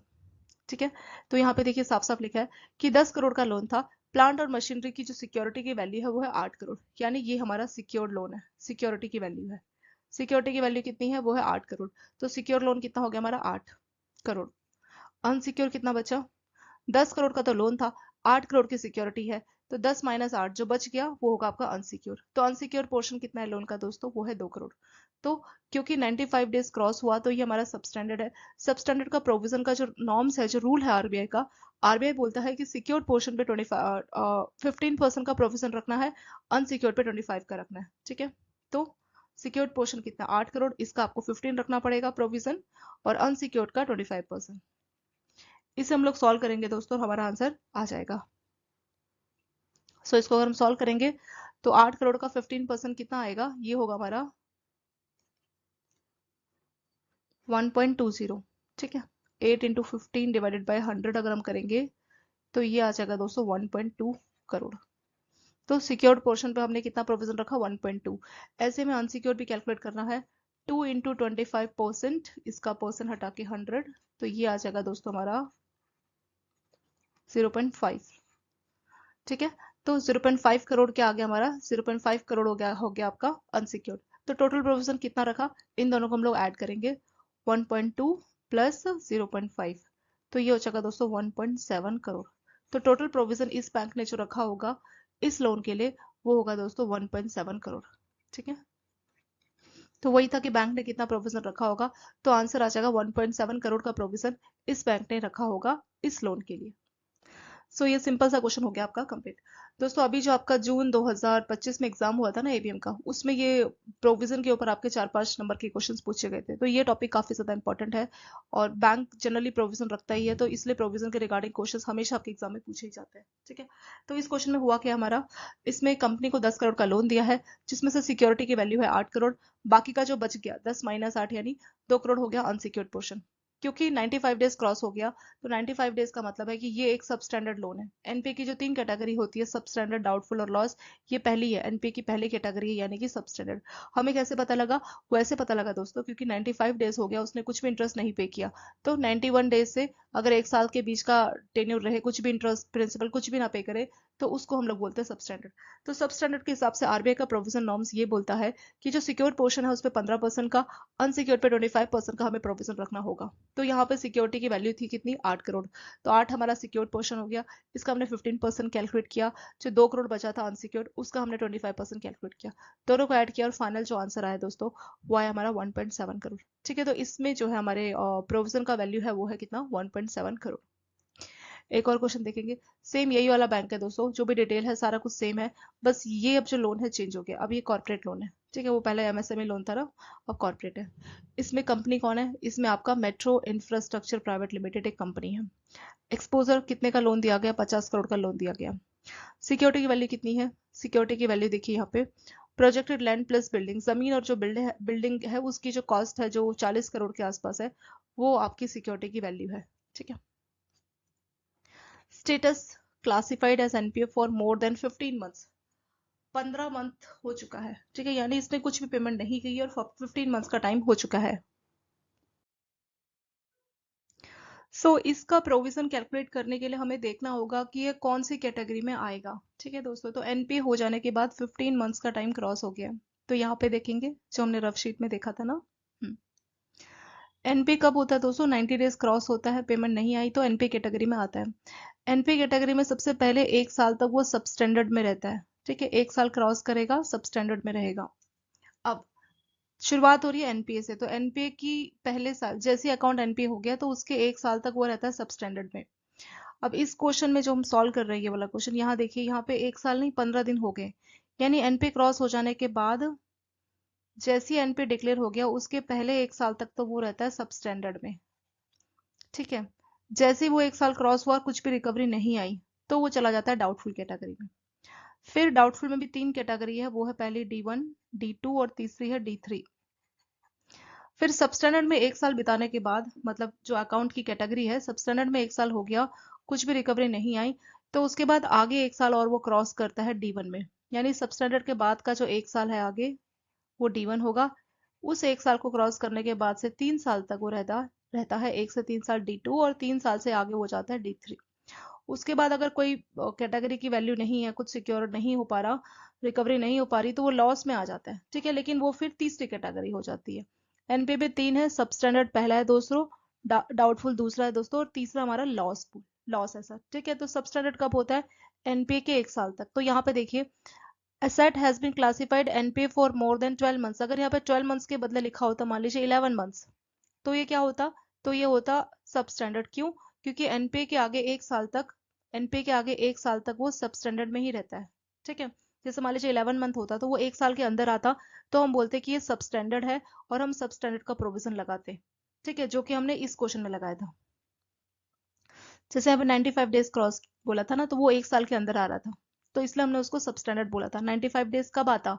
एनपीए का 95 डेज यहाँ पे आता दोस्तों, जैसे एनपीए हुआ 95 डेज इस एक साल के अंदर आता, जो सब स्टैंडर्ड था। तो इसीलिए ये पहला क्वेश्चन जो हमने सॉल्व किया वो हमने सब स्टैंडर्ड के साथ किया। पर इस केस में क्या हो रहा है, 15 मंथ्स, यानी वो जो सब स्टैंडर्ड का एक साल है क्रॉस हो चुका है। तो जब सब स्टैंडर्ड का एक साल क्रॉस होता है, तो उसके बाद वो क्या करता है, यानी 13, अगर आप सब स्टैंडर्ड से देखें तो सब स्टैंडर्ड का टाइम क्रॉस होने के बाद आगे वो एक साल तक D1 में रहता है। तो इसने इसका टाइम है 15 मंथ, तो अगर 12 मंथ तक तो इसने अपना सब स्टैंडर्ड में बिता दिया होगा, आगे के जो 3 मंथ है वो डाउटफुल वन में आ गया होगा। ठीक है, तो इसीलिए इसके ऊपर जो प्रोविजन लगेगा दोस्तों, वो डाउटफुल वन का लगेगा। ठीक है, मान लीजिए 15 महीने के बदले, इस कैलकुलेशन को थोड़ा सा और समझते हैं। मान लीजिए 15 महीने के बदले लिखा होता 30 महीने की एनपीए है मोर देन 30 मंथ्स, तब वो क्या होता? एनपीए लिखा होता फॉर मोर देन 30 मंथ्स। ठीक है, तो देखिए, एनपीए में अगर मोर देन 30 मंथ्स लिखा होता, तो पहले 12 महीने, फिर 12 महीने, और फिर 6 महीने। ठीक है, तो 30 मंथ्स को आप ऐसे डिस्ट्रीब्यूट करोगे ना, पहले 12 महीने, दूसरे 12 महीने, और तीसरा 6 मंथ, तो ये तीनों को आप ऐड करोगे 30 मंथ्स आ जाएगा। ठीक है, तो एनपीए हो जाने के बाद पहले 12 महीने रहता है वो सब स्टैंडर्ड पे, तो पहले 12 महीने चला गया सब स्टैंडर्ड को। ठीक है, फिर आगे वो 12 महीने, या आप एक साल बोल दीजिए, आगे के 12 महीने वो रहता है डाउटफुल वन पे। ठीक है। उसके बाद आगे के 2 साल तक, यानी इस 12, ये जैसे 6 महीना लिखा है ना, इसके आगे के 2 साल तक वो 2 ईयर्स तक वो D2 में रहता है। मतलब लेकिन यहाँ पे तो सिर्फ 6 महीने है, कोई दिक्कत नहीं, 6 महीना तब भी D2 है, 6 के बदले यहाँ पे 12 महीना होता। 2 साल तक 24 महीना तक अगर हमारा यहाँ पे होता 6 महीना 24 महीने तक, तब ये रहता D2 में। ठीक है। और 24 महीने से ज्यादा, मान लीजिए 36 महीना होता यहाँ पे लिखा था, तब वो आता आपका D3 में। ठीक है। इस तरीके से इसको कैलकुलेट किया जाता है। थोड़ा सा आपको आइडिया लगा होगा। थोड़ा सा और आइडिया के लिए हम लोग एक काम करते हैं, फिर से रफशीट में इसको देखते हैं कि कैसे टाइमिंग को कैलकुलेट किया जाता है। क्योंकि प्रोविजन याद करना तो बहुत ईजी है दोस्तों, पर आपको एग्जैक्ट टाइमिंग को कैसे कैलकुलेट किया जाता है वो भी आपको मालूम रहना चाहिए। ऐसे समझते हैं, और डेट के हिसाब से समझेंगे दोस्तों। ठीक है। कोई अकाउंट बन गया एनपीए, कौन सी डेट में एनपीए हुआ, मान लीजिए डेट है 22/11/2025 में अकाउंट को एनपीए डिक्लेयर कर दिया गया। ठीक है। एनपीए डिक्लेयर करने के बाद 22 नवंबर 2025 से लेके 1 साल तक, यानी 22 नवंबर 2025 से लेके 21 नवंबर 2026 तक, ये कौन सी कैटेगरी में रहेगा दोस्तों, ये रहेगा सब स्टैंडर्ड कैटेगरी में। ठीक है। क्योंकि 1 साल रहता है ना, तो 22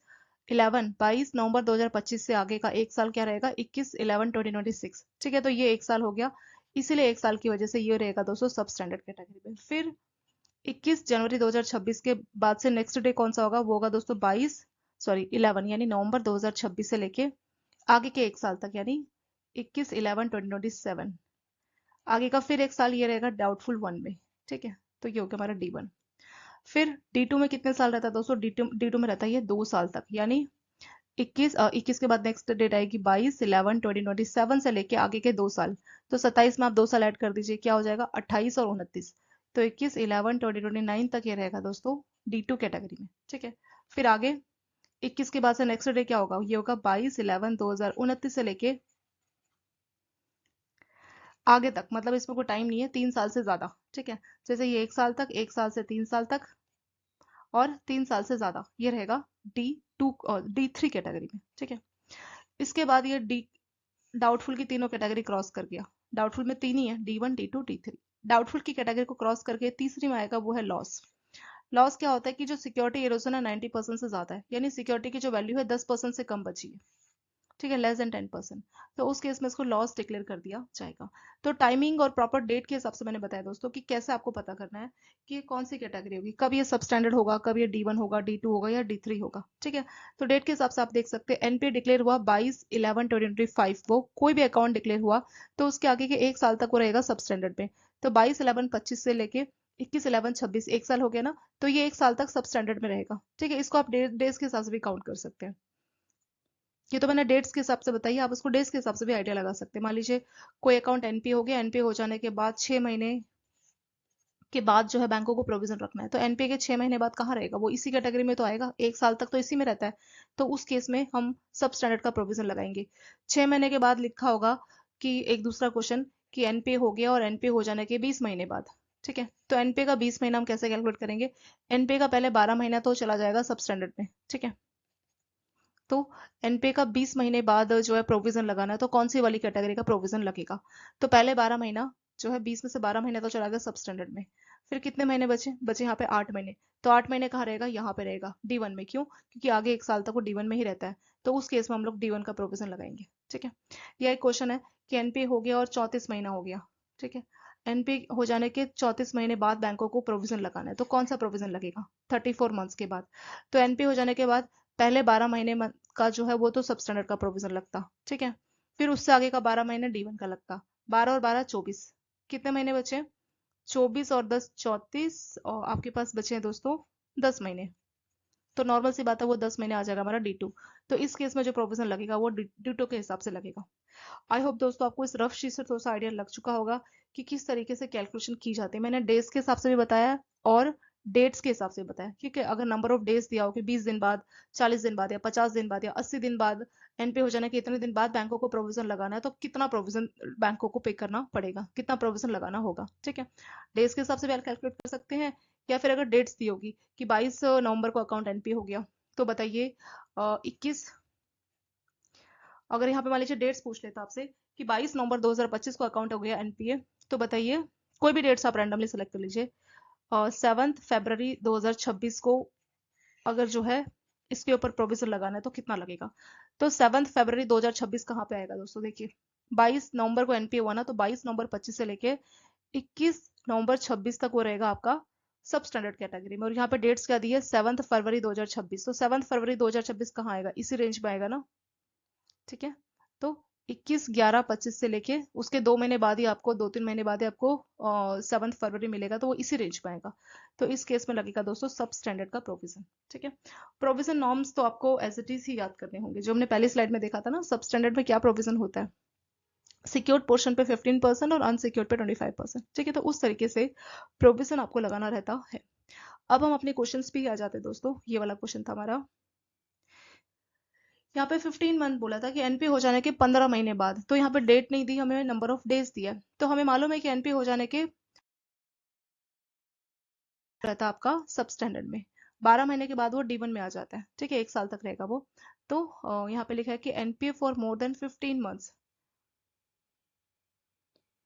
क्योंकि यहाँ पे लिखा है कि NPA for more than 15 months, तो दोस्तों ये कौन सी कैटेगरी होगी, ये हो जाएगी इनकी डी वन कैटेगरी। ठीक है, तो ये हो जाएगी डी वन। डी वन क्यों हुआ, क्योंकि अगर 12 महीने लिखा होता, 12 महीने से कम, तो 12 महीने तक तो वो सब स्टैंडर्ड में रहता, और 12 महीने से ज्यादा आगे के 1 साल तक वो रहेगा, यानी आप बोल सकते हो 13 महीने से लेके आगे के 24 महीने तक वो रहेगा कहाँ पे, डी वन कैटेगरी में। ठीक है, 12 महीने क्रॉस होने का नेक्स्ट डे से लेके आगे का 1 साल तक वो रहेगा डी वन में, तो ये 15 मंथ्स इसी कैटेगरी के बीच में आएगा।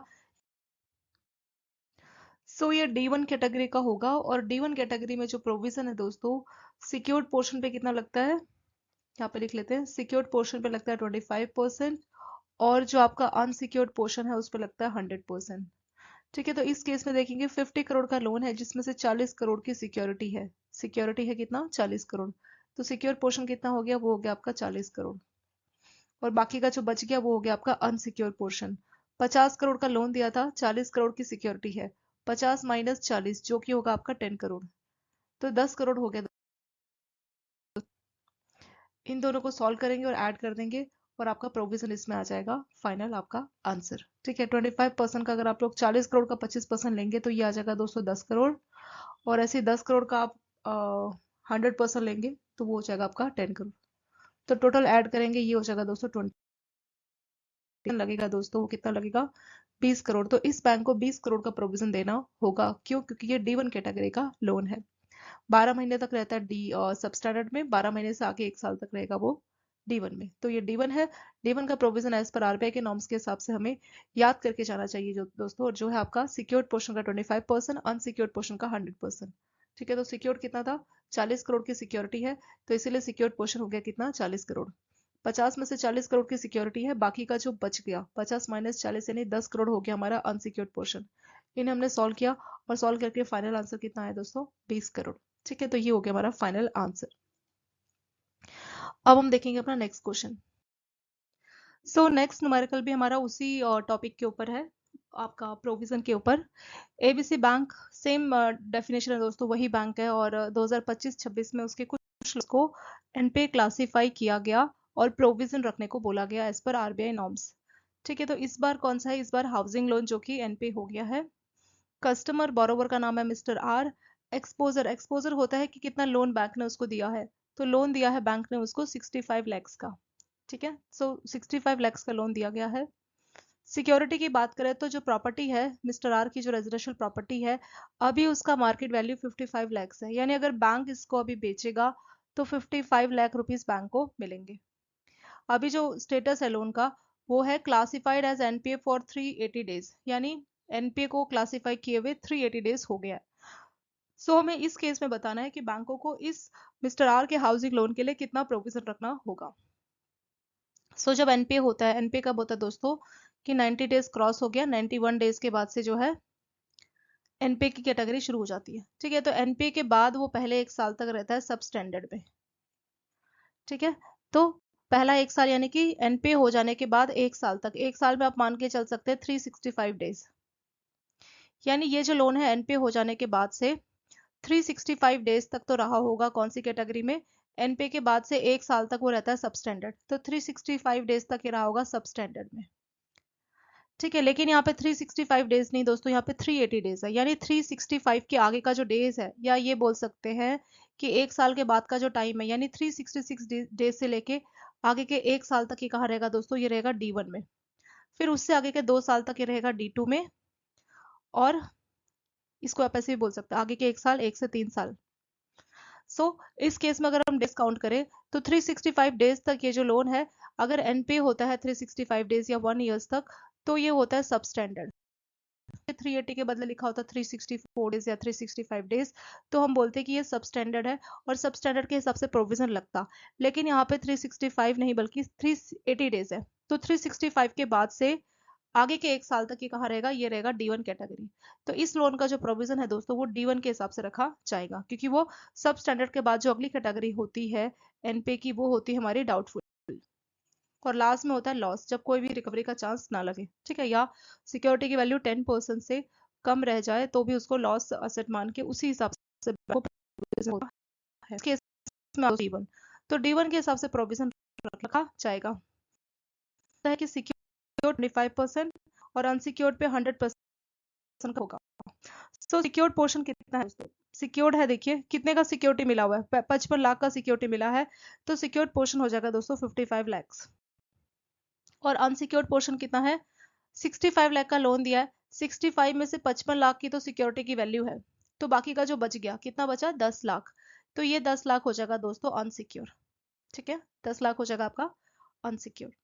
तो बस इसे अब हमें कैलकुलेट करना है और हमारा इसमें जो है प्रोविजन यहाँ पे आ जाएगा। 10 लाख का 100% कितना हो जाएगा दोस्तों, वही आपका 10 लाख ही हो जाएगा। और 55 लाख का 25% कितना हो जाएगा, ये हो जाएगा, यहाँ पे कैलकुलेट कर लेते हैं। 55 लाख का हमें निकालना है 25%, सो ये परसेंट हटा के 100 4 से डिवाइड हो जाएगा, और 55 को अगर हम 4 से डिवाइड करेंगे तो ये आ जाएगा 13.75 आ जाएगा। ठीक है दोस्तों, तो 10 लाख ये हो गया, और ये हमने सॉल्व किया 13.75, तो 13.75 में हम लोग 10 ऐड करेंगे तो ये आ जाएगा 23.75। ठीक है, तो इस केस में बैंकों को जो प्रोविजन रखना होगा वो कितना रखना पड़ेगा, 23.75 लाख रुपीस बैंकों को प्रोविजन रखना होगा। प्रोविजन का मतलब क्या होता है दोस्तों, प्रोविजन का मतलब होता है कि इतना पैसा अलग से इस खाते पे इस कस्टमर के नाम पे रखना होगा। ठीक है, बैंक कहाँ से रखेगा, अपना जो नेट प्रॉफिट है, अपने प्रॉफिट से बैंक इस पैसे को यहाँ पे प्रोविजन के तौर पे रखता है। इसीलिए जब भी कोई लोन एनपीए ये सब होता है तो बैंक इतने सारे मेजर्स इसीलिए लेता है, क्योंकि बैंकों का खुद का जो प्रॉफिट है वो इन्वॉल्व हो जाता है उसमें। ठीक है, तो इसीलिए जो है बैंकों को प्रोविजन रखना होगा कितने का, 23.75 lakhs का। नेक्स्ट न्यूमेरिकल डिस्कस करेंगे। A borrowers factory has been close for 3 years। Customer है, बैंक ने लोन दिया है, और फैक्ट्री जो है 3 साल से क्लोज है। द मशीनरी इज रस्टेड, जितनी भी मशीन थी उसमें पूरा रस्ट जंग लग गया है। And has only scrap value. Scrap value का मतलब होता है दोस्तों कि मशीन को बेचा जाएगा तो उसको एज ए मशीन यूज नहीं किया जाएगा, किसी कबाड़ या इस तरह से उसको बेचा जाएगा। The bank and auditor conclude that the loan of 2 crore is not recoverable. Bank ने और जो ऑडिटर्स है उन्होंने देखा कि इस कस्टमर से 2 करोड़ का जो लोन दिया गया है, जो एक्सपोजर है 2 करोड़, उसका रिकवरी पॉसिबल नहीं है। What is the provision for bank, तो उस केस में बैंकों को क्या प्रोविजन रखना होगा। तो देखिए दोस्तों, 2 करोड़ का लोन है, जितनी भी मशीनरी है वो स्क्रैप में ही जाएगा, तो स्क्रैप में जाएगा तो कोई भी वैल्यू, तो इसमें ये जो लोन है 2 करोड़ का, ये एक लॉस कैटेगरी में आ जाएगा। ठीक है, एनपी की 3 कैटेगरी होती है ना, पहला होता है सबस्टैंडर्ड, फिर आता है डाउटफुल। डाउटफुल में भी 3 होते हैं, डाउटफुल 1 2 और 3। उसके बाद जब रिकवरी का कोई चांस नहीं है तो वो लॉस कैटेगरी में आ जाता है। ठीक है, तो इस केस में ये जो लोन है, क्योंकि यहाँ पे जो भी मशीन है वो सब रस्ट में चला गया, पूरा रस्ट हो गया, वो स्क्रैप में ही जाएगा, तो उसका कोई भी रिकवरी का चांस नहीं है। तो 2 करोड़ का लोन एक तरह से पूरा का पूरा लॉस में चला जाएगा, क्योंकि ये लॉस असेट है। तो इस केस में जो प्रोविजन है दोस्तों वो कितना रहेगा, वो 100% का यहाँ पे प्रोविजन रहेगा। ठीक है, तो आंसर हो जाएगा 100%। सो 2 करोड़ का लोन है, 2 करोड़ का 100% प्रोविजन कितना आएगा, ये आ जाएगा दोस्तों आपका, परसेंट हटा के 100, तो ये आ जाएगा 2 करोड़। तो इस केस में बैंकों को अपने प्रॉफिट से 2 करोड़ रुपए अलग से रखने पड़ेंगे इस लोन के प्रोविजन के लिए। ठीक है, तो ये हो गया आपका करेक्ट आंसर। नेक्स्ट एक क्वेश्चन है कि फार्मर को 15 लाख का लोन दिया गया फॉर एग्रीकल्चर इक्विपमेंट। कोई एग्रीकल्चर का इक्विपमेंट है मान लीजिए, उसको खरीदने के लिए 15 लाख का लोन एक फार्मर को दिया गया। और फायर डिस्ट्रॉय द इक्विपमेंट, कोई फायर लग गया इक्विपमेंट में और वो पूरा इक्विपमेंट जो है डिस्ट्रॉय हो गया। And borrower has no means to repay, तो बोरोवर के पास कोई, तो 15 लाख का एक्सपोजर था। यहाँ पे जो इंस्ट्रूमेंट खरीदने के लिए 15 लाख दिया गया, वो 15 लाख पूरे डूब गए, क्यों, क्योंकि वो इक्विपमेंट ही पूरा का पूरा डिस्ट्रॉय हो गया फायर की वजह से। तो यहाँ पे ये जो लोन है दोस्तों, ये हो जाएगा आपका लॉस। ठीक है, लॉस कैटेगरी है, तो 100% प्रोविजन बैंकों को रखना होगा।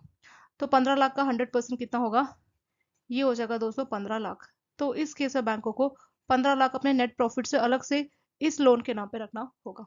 ठीक है, तो ये हो गया आपका करेक्ट आंसर। नेक्स्ट न्यूमेरिकल है, bank gave advance to SME sectors for 20 lakhs। SME होता है दोस्तों आपका small and micro enterprise.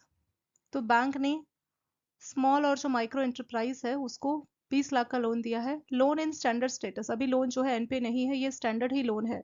So what is provision. तो क्या स्टैंडर्ड लोन, स्टैंडर्ड लोन उसको बोलते हैं दोस्तों जिसमें प्रॉपर ईएमआई इंटरेस्ट सब रिकवरी टाइमली आता है, तो उस लोन को स्टैंडर्ड बोला जाता है। ठीक है, तो वो स्टैंडर्ड है, तो क्या कुछ प्रोविजन रखना होगा। यस दोस्तों, जो स्टैंडर्ड लोन है उस पर भी बैंकों को प्रोविजन रखना होता है। वो थोड़ा कम होता है, पर प्रोविजन जो है स्टैंडर्ड असेट्स या स्टैंडर्ड लोन पे भी रखा जाता है। सो एसएमई के लिए कितना प्रोविजन रखना होगा, तो ये आपको याद करके जाना होगा दोस्तों। मैं साइड में टेबल में आपको बताते यहाँ पे लिख देती हूँ कि कौन कौन सा प्रोविजन होता है। जो एग्रीकल्चर एक्टिविटी होता है, या एसएमई यानी स्मॉल और मीडियम एंटरप्राइजेस को, या इंडिविजुअल हाउसिंग जो लोन होते हैं, ठीक है, तो इनको जो आप इंडिविजुअल हाउसिंग लोन, तो इनको जो है स्टैंडर्ड, ये सभी स्टैंडर्ड कैटेगरी का है दोस्तों। तो स्टैंडर्ड में 0.25% जो है 0.25% का जो है प्रोविजन रखना होता है। या अगर कमर्शियल रियल स्टेट आ गया, कमर्शियल रियल स्टेट मतलब कुछ बिल्डर्स को लोन दिया गया, ठीक है, रियल स्टेट पर्पस के लिए, कमर्शियल पर्पस के लिए अगर लोन दिया गया, वो स्टैंडर्ड है, तो उसके ऊपर 1% का प्रोविजन रखना होता है। या जो कमर्शियल रियल स्टेट है, कमर्शियल रियल स्टेट में अगर रेजिडेंशियल हाउस है, कमर्शियल रियल स्टेट का अगर रेजिडेंशियल हाउस है मतलब इंडिविजुअल के लिए हाउस बनाया जा रहा है, तो कमर्शियल पर्पस पे इंडिविजुअल के लिए हाउस बनाया जा रहा है, तो उस केस में जैसे रियल स्टेट में बाकी चीजें भी हो जाएगी जैसे कोई ऑफिस स्पेस ये सब, लेकिन अगर रेजिडेंस के लिए है तो ये प्रोविजन थोड़ा सा कम हो जाता है, जो कि आपका 0.75%। ठीक है, इसके साथ जो रीस्ट्रक्चर्ड लोन होते हैं, रीस्ट्रक्चर लोन उसको बोला जाता है जो वैसे तो एनपीए हो गया है, पर बैंकों ने उनको थोड़ा सा टेन्योर बढ़ा दिया है, उनका इंटरेस्ट थोड़ा सा कम कर दिया है कि वो लोन जो है एनपीए ना हो, रिकवरी भी हो जाए। जनरली कंपनीज है उन सबको बैंक रिस्ट्रक्चर करके देता है, तो जो रिस्ट्रक्चर लोन है उसके ऊपर भी बैंकों को प्रोविजन रखना होता है। जनरली ये 5% का रहता है। ठीक है, इसके अलावा जो अदर्स बच गए, इनके अलावा कोई बच गया, तो उसके ऊपर 0.4% का प्रोविजन लगता है। ठीक है दोस्तों, तो स्टैंडर्ड की टेबल आप याद कीजिए, इसमें से भी क्वेश्चंस आपके पूछे जाते हैं। ऑलरेडी मेमोरी बेस्ड क्वेश्चंस इसमें से पूछे गए। तो एग्रीकल्चर एसएमई या जो इंडिविजुअल हाउसिंग है, तो उसके ऊपर 0.25% का प्रोविजन होता है। ये सारे के सारे स्टैंडर्ड कैटेगरी दोस्तों, ये डाउटफुल या आपका एनपी नहीं, ये स्टैंडर्ड है। ठीक है, commercial real estate, real estate commercial का हो गया जैसे ऑफिस स्पेस। ठीक है, कमर्शियल लेवल पे जो रियल स्टेट का काम हो रहा है उसके ऊपर 1% का प्रोविजन लगता है। जो रेजिडेंशियल है मतलब लोगों के लिए इंडिविजुअल कोई बिल्डर हाउस बना के देगा, तो रेजिडेंशियल अगर कमर्शियल लेवल पे है तो वो 0.75% है। रिस्ट्रक्चर लोन, रिस्ट्रक्चर उसको बोला जाता है जो लोन वैसे तो डिफॉल्ट कर गए पर उनको थोड़ा सा टाइम मिल जाए, जैसे थोड़ा टेन्योर एक्स्ट्रा बढ़ा दिया जाए, 5 के बदले 10 साल कर दिया जाए, या इंटरेस्ट थोड़ा घटा दिया जाए, तो उस तरह की कंपनीज या उस तरह के लोन जो है रिकवर किए जा सकते हैं। ठीक है, तो उनको बोला जाता है रिस्ट्रक्चर। तो रिस्ट्रक्चर पे 5% का प्रोविजन। इसके अलावा जो बच गया, इनके अलावा कोई और अगर अदर्स आएगा तो उसके ऊपर 0.4% का प्रोविजन रखा जाता है। ये सारे के सारे लोन दोस्तों स्टैंडर्ड कैटेगरी के होते हैं। ठीक है, तो यहाँ पे आपका एसएमई सेक्टर 20 lakhs, तो एसएमई में कितना होता है 0.25%। तो 20 लाख का हमें 0.25% कैलकुलेट करना होगा, और वो हमारा प्रोविजन इसमें आ जाएगा। ये आ जाएगा दोस्तों 0.25 डिवाइडेड बाय 5, 0.05। ठीक है, तो 0.05 लाख का बैंकों को इस केस में भी प्रोविजन रखना होगा। बहुत छोटा अमाउंट है 20 लाख के कंपैरिजन में, पर लोन हमारा जो है वो स्टैंडर्ड, अभी वो एनपी नहीं हुआ। ठीक है, तो ये आपका एक क्वेश्चन हो गया सिंपल सा, कि अगर स्टैंडर्ड लोन है तो कितना प्रोविजन उसमें रखना होता है।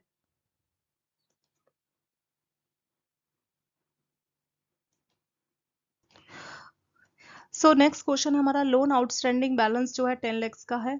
ठीक है, लोन जो दिया है उसमें as on date outstanding 10 lakh का है। सीजीटीएमएससी का जो कवरेज है वो है 75% ऑफ आउटस्टैंडिंग, और 75% ऑफ अनसिक्योर्ड अमाउंट, और 37.5 lakhs विच इज लिस्ट। ठीक है, आउटस्टैंडिंग का 75%, अनसिक्योर का 75%, या 37.5 lakhs विच इज लिस्ट। तो तीनों में से जो भी सबसे लिस्ट होगा उस अमाउंट का सीजीटीएमएससी सिक्योरिटी या गारंटी अवेलेबल है। नेक्स्ट है period for which advance has remain doubtful, तो 2 साल से ज्यादा ये डाउटफुल कैटेगरी में रहा है। वैल्यू ऑफ सिक्योरिटी, अगर हम सिक्योरिटी की बात करें इस लोन के लिए, वो 1.5 लाख का सिक्योरिटी बैंकों के पास अवेलेबल है। कैलकुलेट द प्रोविजन, तो इस केस में आपको कैलकुलेट करना है कि कितना प्रोविजन इसका रखना होगा। तो पहले देखेंगे दोस्तों लोन का आउटस्टैंडिंग कितना है, कितना दिया गया है, ये है हमारा 10 लाख, तो 10 लाख का आउटस्टैंडिंग है। इसमें से पहले सिक्योरिटी को माइनस कर देंगे, क्यों, क्योंकि जो अनसिक्योर्ड अमाउंट है ना उस पर 75% का प्रोविजन मिला हुआ है। तो आउटस्टैंडिंग है 10 लाख का, इसमें से सिक्योरिटी कितनी है, वो है 1.5 लाख की, ठीक है, कोई भी कोलेटरल या प्राइमरी सिक्योरिटी है, वो है आपका 1.5 लैक्स। तो कितना पोर्शन अनसिक्योर बचा, आउटस्टैंडिंग है 10 लाख का, उसमें से सिक्योरिटी 1.5 लाख की है, जो बाकी का बच गया वो अनसिक्योर्ड हो गया, जो कि आपका 8.5 लैक्स। ठीक है, तो 8.5 लैक्स क्या है दोस्तों, ये हमारा अनसिक्योर पोर्शन हो जाएगा। इस 8.5 के अनसिक्योर की बात की जा रही है, देखिए, या तो आउटस्टैंडिंग या अनसिक्योर पर्सन जो भी कम होगा, जो भी लीस्ट होगा, ठीक है, या 37.5 लैक्स। तो ये लोन ही जब 10 लाख का है तो 37 तो वैसे ही रूल आउट हो गया, ठीक है। तो ये दो बचे कि 75% ऑफ आउटस्टैंडिंग लेंगे या 75% ऑफ अनसिक्योर लेंगे। अगर हम लोग 75% ऑफ आउटस्टैंडिंग लेते हैं दोस्तों, तो 10 लाख का 75% लेना होगा, ठीक है, 10 लाख का 75%। या अगर हम 75% ऑफ अनसिक्योर्ड लेंगे, अनसिक्योर्ड पोर्शन कितना है, वो है 8.5 लैक्स, तो 8.5 लाख का 75%, विच इज लीस्ट, तो दोनों में से लीस्ट कौन सा है, कम कौन सा है, या चाहे तो 37.5 को भी लिख दीजिए। इन तीनों में से सबसे कम वैल्यू कौन सी होगी, तो 37.5 लैक्स, 8.5 लाख का 75%, या 10 लाख का 75%, तो तीनों में से सबसे छोटी वैल्यू ये होगी दोस्तों, लीस्ट ये होगा, ठीक है। तो इसी पे सीजीटीएमएससी का कवरेज मिलेगा। तो सीजीटीएमएससी का कवरेज कितना है, 8.5 का 75%। 8.5 लाख का अगर हम लोग 75% कैलकुलेट करेंगे दोस्तों, तो ये वैल्यू कितनी आ जाएगी, ये आ जाएगी 6.38 लैक्स, ठीक है। आप कैलकुलेटर में सॉल्व कीजिए, यही वाला वैल्यू हमें मिलेगा। यहाँ पे एक बार सॉल्व कर लेते हैं, 8.5 लैक्स का हमें चाहिए 75%,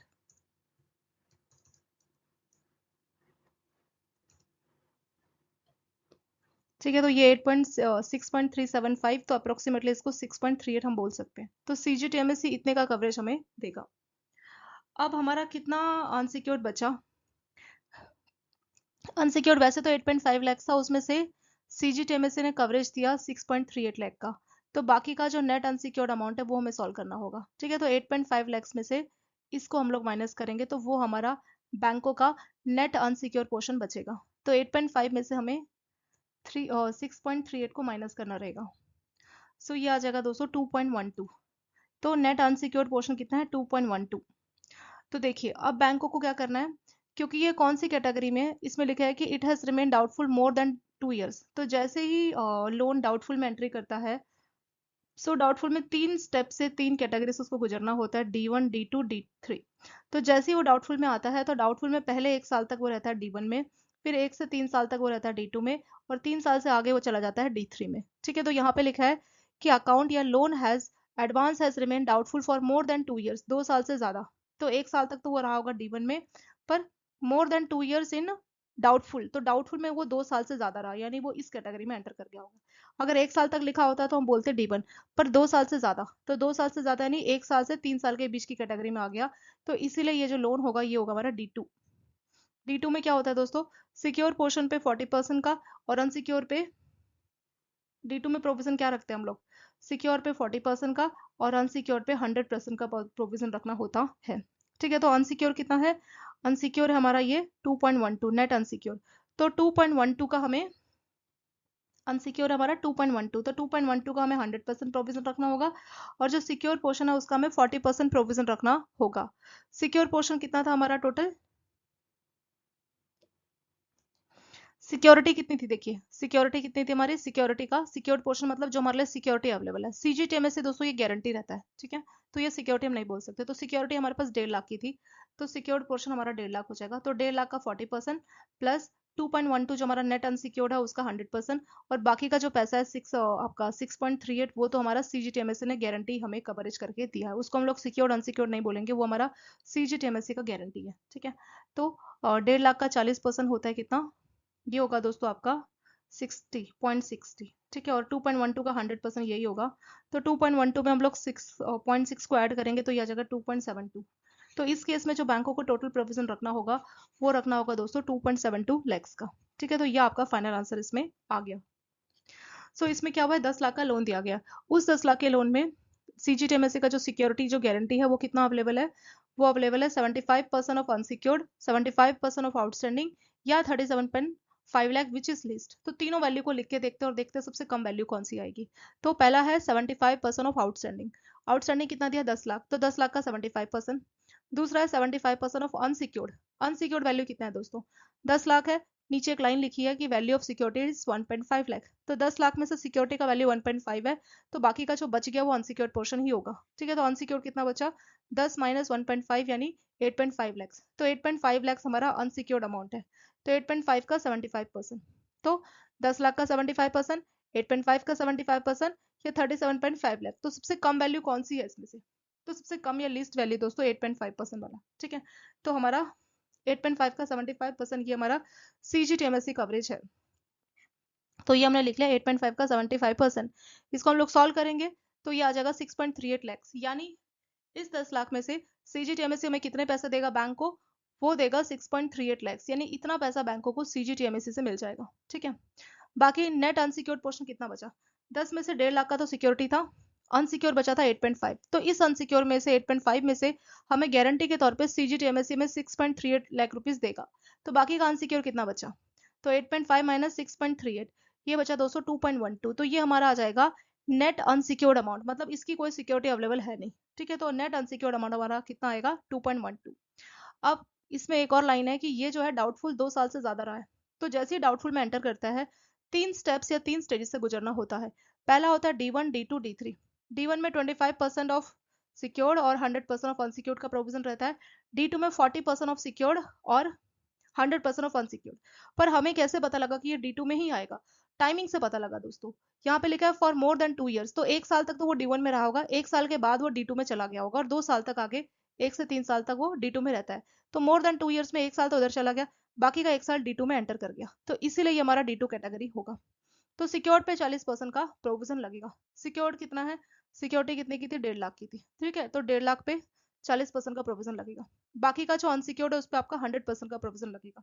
तो अनसिक्योर्ड पोर्शन कितना बचा, 2.12। तो 2.12 का 100%। तो बस इसको हम लोग सॉल्व करेंगे और हमारा जो फाइनल प्रोविजन है वो आ जाएगा 2.72 लैक्स। ठीक है, ये जो न्यूमेरिकल है दोस्तों RBI के सर्कुलर से ही मैंने लिया हुआ है। तो वहां पे बहुत अच्छे से न्यूमेरिकल दिया था कि अगर CGTMSE गारंटी दी गई है तो हम प्रोविजन को किस तरीके से कैलकुलेट करते हैं।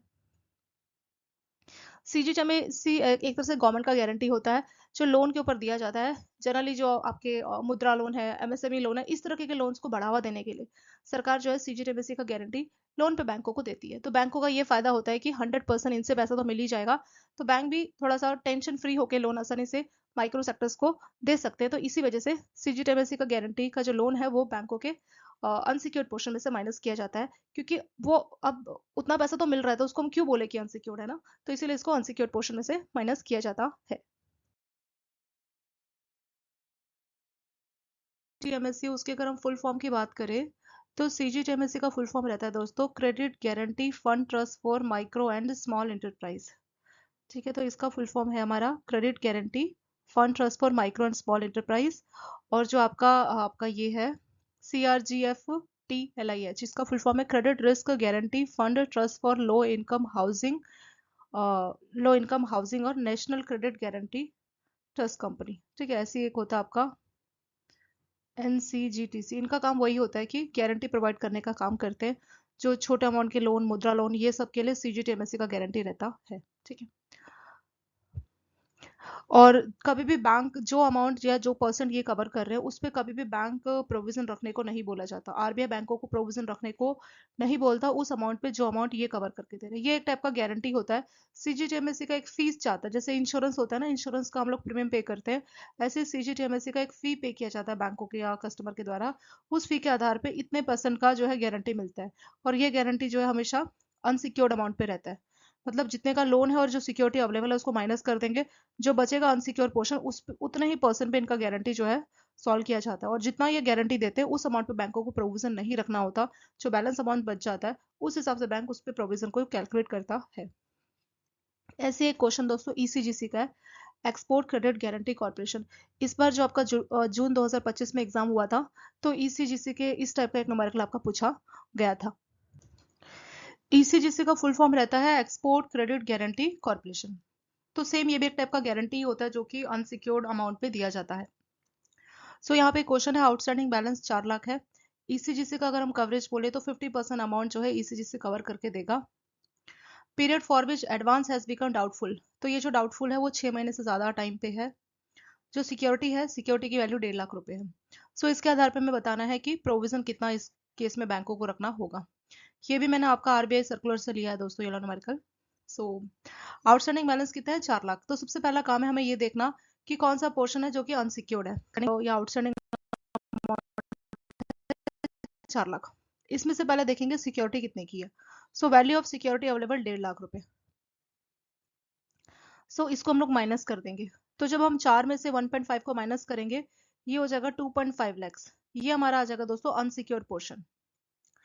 तो पर हमने माइनस क्यों किया, ईसीजी से हमने इस 4 लाख पे क्यों नहीं कैलकुलेट किया? वो इसलिए नहीं कैलकुलेट किया दोस्तों क्योंकि ईसीजीसी एक तरीके का गारंटी है। ठीक है, गारंटी है, और ये जो आपका सिक्योरिटी है वो भी एक तरीके का गारंटी है कि पैसा आपको वापस मिलेगा। तो सेम चीज पे आप दो लोगों से नहीं ले सकते ना। ऐसा नहीं कि 1.5 लाख का सिक्योरिटी है और आप गारंटी भी ले रहे हैं। तो जो पोर्शन आपका अनसिक्योर्ड है, मतलब जिस पोर्शन पे कोई सिक्योरिटी कस्टमर ने ऑफर नहीं की, अनसिक्योर्ड पोर्शन के ऊपर ही हमेशा गारंटी को कैलकुलेट किया जाता है। ईसीजीसी एक टाइप का गारंटी है। इससे पहले जो हमने न्यूमेरिकल किया सीजीटीएमएससी, वो भी गारंटी था। तो इसीलिए हमेशा ये जो गारंटीज होती है, हमेशा अनसिक्योर पोर्शन पे, मतलब अनसिक्योर्ड पोर्शन उसको बोलते हैं लोन का, जिस पोर्शन पे हमें सिक्योरिटी नहीं मिली। जैसे 4 लाख का लोन है, 1.5 लाख की सिक्योरिटी है, तो जो बच गया 4 माइनस 1.5 यानी 2.5 लैक्स, तो ये अनसिक्योर्ड पोर्शन हो जाएगा। तो हमेशा कोई भी गारंटी वो हमेशा अनसिक्योर पोर्शन के ऊपर ही कैलकुलेट की जाती है। ठीक है, तो 4 में से 1.5 लाख की सिक्योरिटी है तो 2.5 लाख हो गया अनसिक्योर्ड। अब ये जो ईसीजीसी की गारंटी है 50%, ये इस पे कैलकुलेट की जाएगी। सो ईसीजीसी की कितनी गारंटी है, 50%। तो 2.5 का 50% हम लोग सॉल्व करेंगे। 2.5 लाख का अगर हम लोग 50% सॉल्व करेंगे दोस्तों, तो ये आ जाएगा आपका 1.25 लाख, यानी 1.25 लाख का जो अमाउंट है वो हमें ईसीजीसी दे देगा क्योंकि उसने गारंटी दे रखी है। ठीक है, तो अनसिक्योर्ड पोर्शन कितना था, 2.5 था, लेकिन इस 2.5 के अनसिक्योर्ड में से हमें एक गारंटी मिली है ईसीजीसी की, जो कि है 50% ऑफ अनसिक्योर्ड अमाउंट। ठीक है, तो 50% ऑफ 2.5 लैक्स वो आ जाएगा दोस्तों 1.25 लैक्स, यानी 1.25 लाख रुपए हमें तो ईसीजीसी दे देगा। 2.5 कम था, मतलब टोटल वैसे तो 4 कम था, 4 में से 1.5 लाख तो सिक्योरिटी सिक्योरिटी को बेच के 1.5 लाख मिलेगा। फिर बचा 2.5 लैक्स। इस 2.5 लाख अनसिक्योर में से ईसीजीसी हमें इसका 50% यानी 1.25 लाख दे देगा। सो नेट अनसिक्योर पोर्शन कितना बचा, 2.5 माइनस 1.25, ये बचा दोस्तों 1.25 लाख। तो नेट अनसिक्योर्ड अमाउंट कितना है, ये है आपका 1.25 लैक्स अमाउंट। तो बैंकों को क्या करना होगा, बैंकों को जो भी प्रोविजन रखना होगा उसके लिए अनसिक्योर्ड पोर्शन ये माना जाएगा 1.25, और सिक्योर पोर्शन कौन सा माना जाएगा, जिसके लिए सिक्योरिटी मिली है। कितने के लिए सिक्योरिटी मिली है, 1.5 लाख। तो सिक्योर्ड पोर्शन कितना है, 1.5 लैक्स, और अनसिक्योर पोर्शन कितना है, टोटल नेट अनसिक्योर पोर्शन वो है 1.25 लैक्स।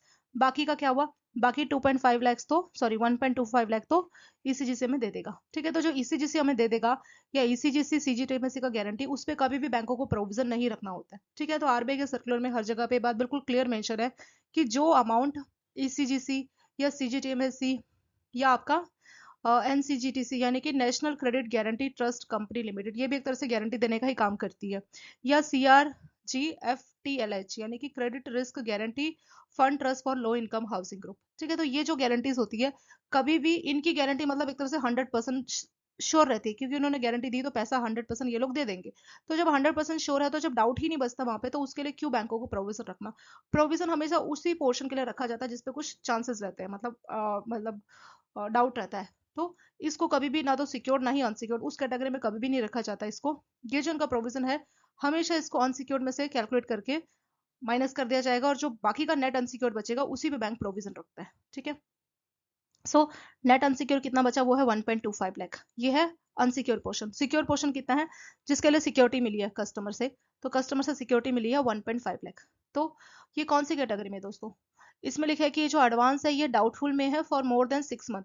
तो जैसे ही डाउटफुल में ये एंट्री करता है, 3 स्टेप से या 3 स्टेजेस से गुजरता है, D1 D2 D3। तो पहले 1 साल तक वो रहेगा D1 में, फिर 1 साल से ज्यादा 3 साल तक रहता है वो D2 में, और 3 साल से ज्यादा वो रहता है D3 में। ठीक है, तो जैसे ही यहाँ पे लिखा है कि ये जो एडवांस है ये डाउटफुल में है कितने टाइम से, मोर देन 6 मंथ, यानी पहले 1 साल तक तो वो डाउटफुल में ही रहेगा। तो ये कहाँ है, 6 मंथ से ज्यादा, तो ये D1 कैटेगरी का लोन है। कौन सी कैटेगरी है, ये D1, क्योंकि ये D1 कैटेगरी का है तो इसीलिए यहाँ पे D1 का क्या रूल है कि 25% सिक्योर्ड पोर्शन और 100% अनसिक्योर। तो सिक्योर पे 25% का और अनसिक्योर पे 100% का प्रोविजन लगाया जाता है। तो सिक्योर पोर्शन कितना है इसका दोस्तों, सिक्योर पोर्शन देखिए जिसके लिए सिक्योरिटी मिली वो है 1.5 लाख, तो 1.5 लाख का 25%, और अनसिक्योर पोर्शन कितना है, टोटल अनसिक्योर पोर्शन है आपका कितना 1.25, उसका हमें 100% लेना होगा। बस इसको हम लोग सॉल्व करेंगे और हमारा आंसर आ जाएगा। 1.5 का अगर हम लोग 2.5 25% कैलकुलेट करें तो ये हो जाएगा दोस्तों हमारा, पहले वाला हो जाएगा 0.375, ठीक है, ये वैल्यू आप सॉल्व करेंगे तो आ जाएगा 0.375, और 1.25 का अगर आप 100% सॉल्व करेंगे तो ये आ जाएगा 1.25। तो 1.25 में 0.375 को अगर आप ऐड करेंगे तो ये हो जाएगा हमारा 1.625। बस इतने का प्रोविजन लगाना होगा, इन दोनों को आप ऐड करेंगे ना ये दो वैल्यूज तो आ जाएगा 1.625। तो इस क्वेश्चन में बैंकों को 1.625 लाख रुपए इसका क्या करना पड़ेगा, प्रोविजन रखना पड़ेगा। ठीक है, तो इसके साथ ये वाला न्यूमेरिकल हो गया दोस्तों कंप्लीट। सेम इसी टाइप का न्यूमेरिकल आपका 2 नंबर में पूछा गया था जून 2025 में। ठीक है, तो यहाँ पे आउटस्टैंडिंग कितना है, 4 लाख का है। ईसीजीसी का कवरेज है 50%, एडवांस जो है डाउटफुल में है 6 महीने से ज्यादा, और जो सिक्योरिटी है वो है 1.5 लाख की। तो पहले आउटस्टैंडिंग देखेंगे 4 लाख का, 4 लाख में से सिक्योरिटी कितने की, 1.5 लाख की, बाकी का जो बचा 4 माइनस 1.5 लाख ये बचेगा 2.5 लाख। तो 2.5 लाख हो गया हमारा अनसिक्योर्ड पोर्शन। तो ईसीजीसी का जो गारंटी है वो कितना है, 50% है। तो रूल बोलता है कि ईसीजीसी की जो गारंटी है 50%, उसको हम लोग अनसिक्योर में से माइनस करेंगे। क्यों, क्योंकि 2.5 लाख जो हमारा अनसिक्योर है उसमें से 50% तो हमें ईसीजीसी दे देगा। तो 2.5 का 50% 50% आएगा हमारा 1.25, यानी 2.5 लाख जो हमारा अनसिक्योर बचा था ना उसमें से 1.25 ईसीजीसी दे देगा। तो नेट अनसिक्योर कितना बचा, 2.5 माइनस ये तो ईसीजीसी देगा, तो जो बच गया बाकी का वो हमारा नेट अनसिक्योर पोर्शन होगा। ठीक है, तो 2.5 माइनस 1.25 ये आ जाएगा दोस्तों 1.25 लाख। तो ये हमारा नेट अनसिक्योर पोर्शन हो गया। अब अगले स्टेप में हम लोग क्या करेंगे कि जो हमारा नेट अनसिक्योर पोर्शन आया 1.25 और जो हमारा सिक्योर्ड पोर्शन है 1.5, इन दोनों को बैंक प्रोविजन लेगा।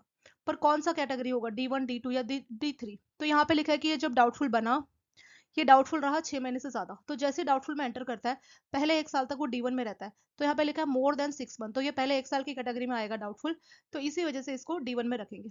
और दोस्तों आपको सेंटेंस को अच्छी तरह से पढ़ना है। जैसे इसमें लिखा है कि advance has become doubtful for more then 6 month, तो डाउटफुल में रहा 6 महीने से ज्यादा। कई बार ये लिखा होता है कि एनपीए में रहा 6 महीने से ज्यादा, तो आपको देखना है कि क्या लिखा है, कि ये एनपीए में रहा 6 महीने से ज्यादा या डाउटफुल में, क्योंकि एनपीए में पहले 1 साल तक वो सब स्टैंडर्ड में रहता है। तो अगर टर्म्स यूज हुई है एनपीए तो पहले 1 साल तक वो रहता है सब स्टैंडर्ड में, पर जब डाउटफुल ही लिखा है कि डाउटफुल 6 महीने से ज्यादा, यानी ये एनपीए के 1 साल के सब स्टैंडर्ड को पास कर चुका है, क्रॉस कर चुका है और डाउटफुल में आ चुका है। तो डाउटफुल में 6 महीने से ज्यादा यानी कि पहले 1 साल की कैटेगरी में रहेगा, जो कि होगा हमारा D1। तो D1 का रूल बोलता है 25% ऑन सिक्योर पोर्शन और 100% ऑन अनसिक्योर पोर्शन। ठीक है, तो सिक्योर पोर्शन कितना है इसका, सिक्योर पोर्शन हमारे यहाँ पे 1.5 लाख, तो 25% इसका हम सॉल्व करेंगे। और अनसिक्योर पोर्शन कितना है इसका, अनसिक्योर्ड पोर्शन है दोस्तों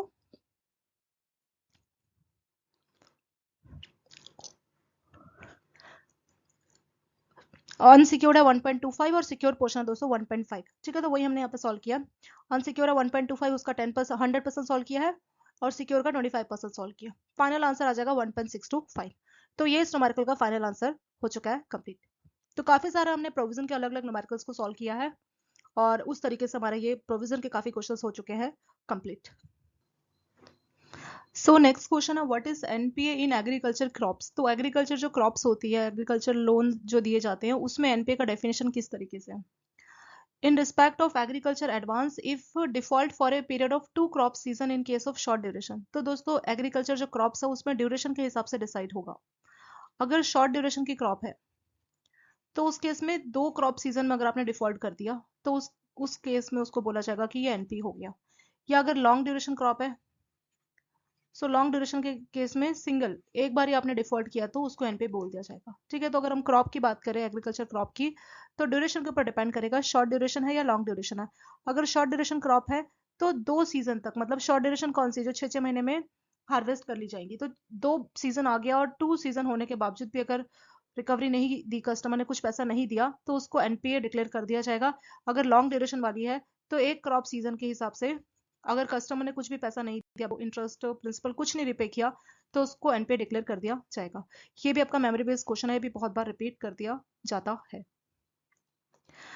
नेक्स्ट क्वेश्चन है, during RBI annual inspection an account with outstanding balance of 50 lakh is found to have no valid security and no repayment for 2 years, what is the provision for banks.